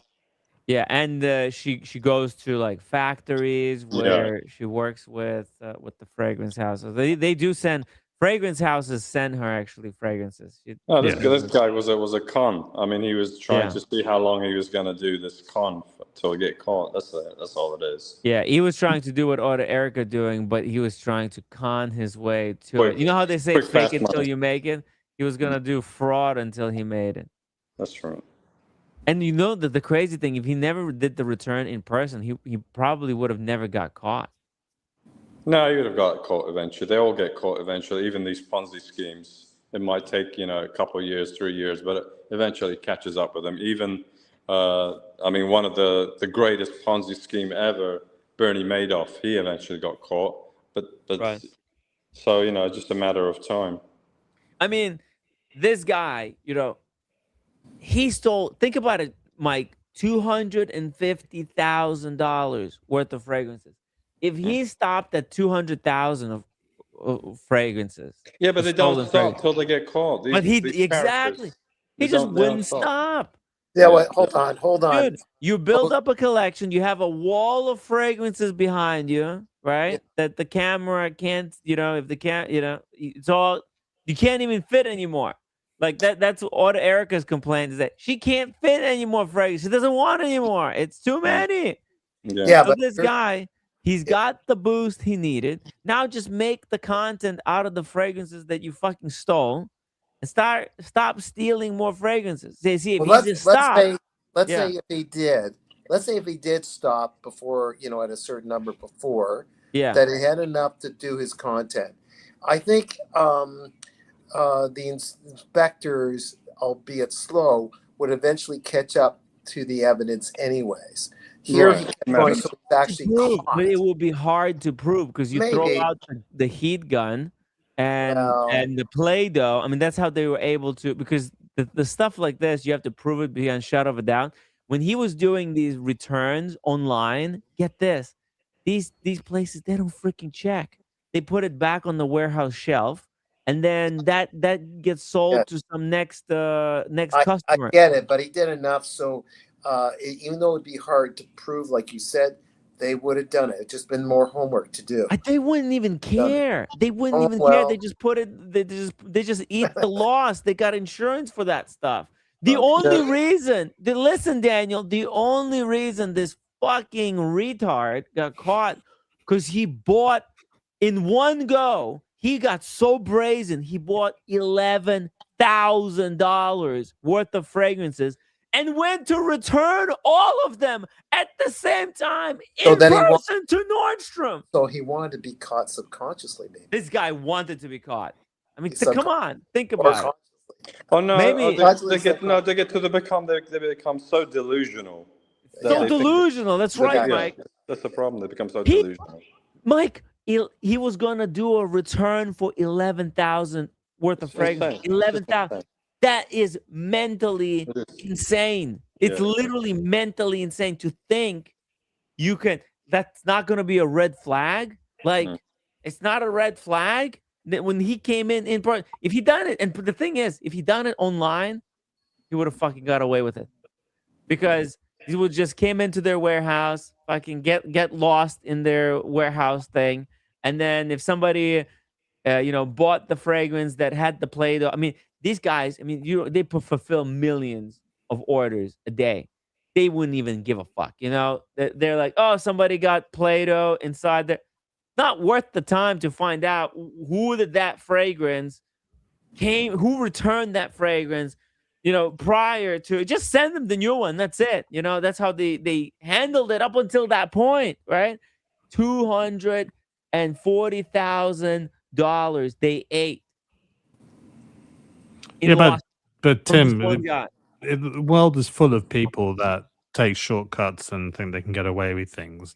I'm reminded of when I was in my teens and I was working during summer holidays and stuff like that. I would work in an accountant's firm for a period of time, and I was asked because I was computerizing their tax system. And they were asking me to do some tax returns, and I said, okay, shadow this guy. He's about to go on holiday. It'd be great if you could try and just not put any pressure on you, Alex, but try to cover him whilst he's away. Right. So he's gone away for a couple of weeks, and I need to find this person's previous year's details to sort of make sure the numbers all tally up and all that sort of stuff. Yeah. It turns out, when I would go into the sort of filing area where we have all the client's paperwork, he stuffed everything in archive boxes. 6 months worth of work in about 4 archive boxes. He had done the work. He just didn't bother filing the returns, and so clients were being fined left, right, and center. And of course, the firm was being adamant that the work had been done. And the guy was saying, yeah, the work has been done. This guy just did not go. A mental disorder, right? It was. Oh, yeah. I mean, unfortunately, the guy was let go clearly because of gross misconduct. Yeah. You're talking archive boxes. Me as a 16, 17-year-old boy was going, what? It wouldn't even occur to me to do that. But some people are wired. They're wired differently, right? They have no conscience at all. No, like this stuff, this just doesn't even bother them. Right. It doesn't bother them. Yeah. Wow. And there's plenty of people that do this sort of stuff. And this is the problem. Like you have That's what he said. Well, you have Amazon and stuff like that where they give you 30 days return period. Yeah. which is and we have a rule in Europe and England, which is the distance selling rule, allowing you to return anything within 14 days as long as you haven't used it. But Amazon goes one step further, and then you get people who take advantage of that by sort of like doing their fraud by as you say, getting the actual object and then replacing it with a getting a PlayStation 5, replacing it with a pile of bricks and sending it back to them and saying, this is what was sent to me. What was sent to me was a pile of bricks. Yeah. They're saying that they got the pile of bricks. Yeah, they're saying, but they're the ones that but there are instances where the delivery people, because like a lot of they outsource it to external deliveries at busy times, or even Amazon employees would deliver the package and then photograph it that they delivered it there, and then they go and take it back. People steal packages or change the package themselves because they know what they're delivering because it's emblazoned. It's a Sony PlayStation or whatever. Wow. It's rife. You know what, the scamming from the top to the bottom, unfortunately, in society. This is what. Yeah. I used to have an employee who actually ended up working at Costco, and he was in the department for a while. He was telling me stories about the returns. These people, and this is a wealthy people. Very wealthy people in Scottsdale, they would bring back stupid, ridiculous things that he knew they were trying to pull the wool over Costco's eyes, taking advantage of the situation because they had such a very lenient return policy for a while. Costco. Yeah. So what do they do then? They because they've been financially hurt by with their sort of customer friendly attitude for returns, and then suddenly. You as a genuine customer that might have a genuine cause to return something, you go, no way, Jose.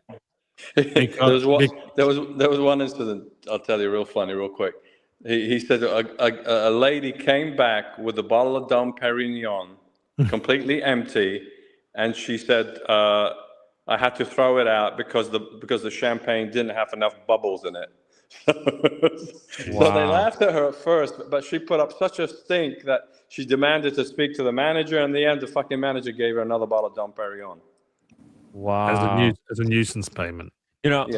I heard this story. This lady, she was like taking advantage of the return policy, and she'd done so many returns that they actually said that, hey, you know what? Ban her. Because we're unable to meet your expectations, we're gonna refund your membership, and we hope you best at some other company. That's probably the best way to deal with people, because that way they don't have like an ammunition to use against. Because some people, they have like some kind of psychological disorder where if they feel like they were mistreated somehow, but the verbiage here is so powerful. It's like, yeah, we're giving you your money back, and we apologize that we're unable to meet your expectations, and wish you good luck. And there's literally nothing that they could use to latch on to say I was mistreated. They didn't give me my refund. Yeah. Well, so if it's a repeat offender, yeah, definitely. If they do it once or twice, okay, because they look at it as the customer as in the end they'll get their money back and on top of it because they'll continue shopping here. Yeah. But if somebody's continually doing some trying to scam the store, then you get to the point where you say enough is enough. Oh yeah, this was some lady. She like used something for 2 years and then tried to return it. Like, I don't know, like some microwave or something. And she was like returning everything. Basically, she was doing the scam where I think they have like a 2-year policy. I don't remember exactly, but basically everything she was getting, she was returning it. Yeah, after like using it for 2 years, when the policy cuts off, she would bring it back and return and say, "Hey, it was not good enough," and she would literally return everything she ever gotten. Ray, thank you so much for the €5. He says, "I'm in bed watching you on my phone. that's resting on top of my tutor box. Never said that to anyone before. Wow. It's pretty cool. Guys, we got to go. We got to go. Yeah. I wanted to end the stream night, hours ago. Tim, my hair turned white. Yes. Oh, Daniel, I'm sorry. I've been trying. It was just too much fun. I think everybody's just having way too much fun. It's a great topic, great show. It will never happen. I will never let it happen again. Yeah. Never let it happen. Right. That's right. We're never doing these kind of long and fun shows. Fun ever again. That's it. Back to boring, unwatchable stuff. Yeah, okay, everybody.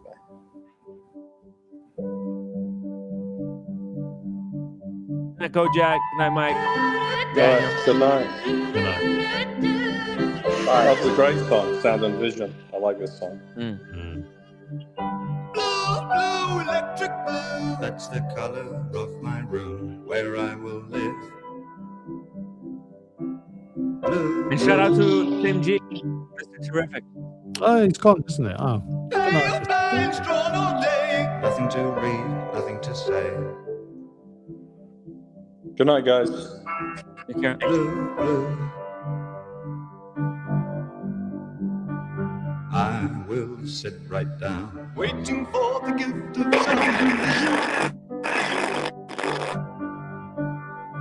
And I will sing, waiting for the gift of sound and vision. Drifting into my solitude, over my head. Don't you wonder sometimes about sound and vision?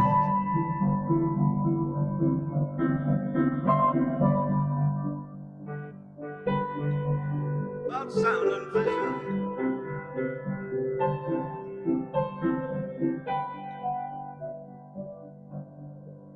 About sound and vision.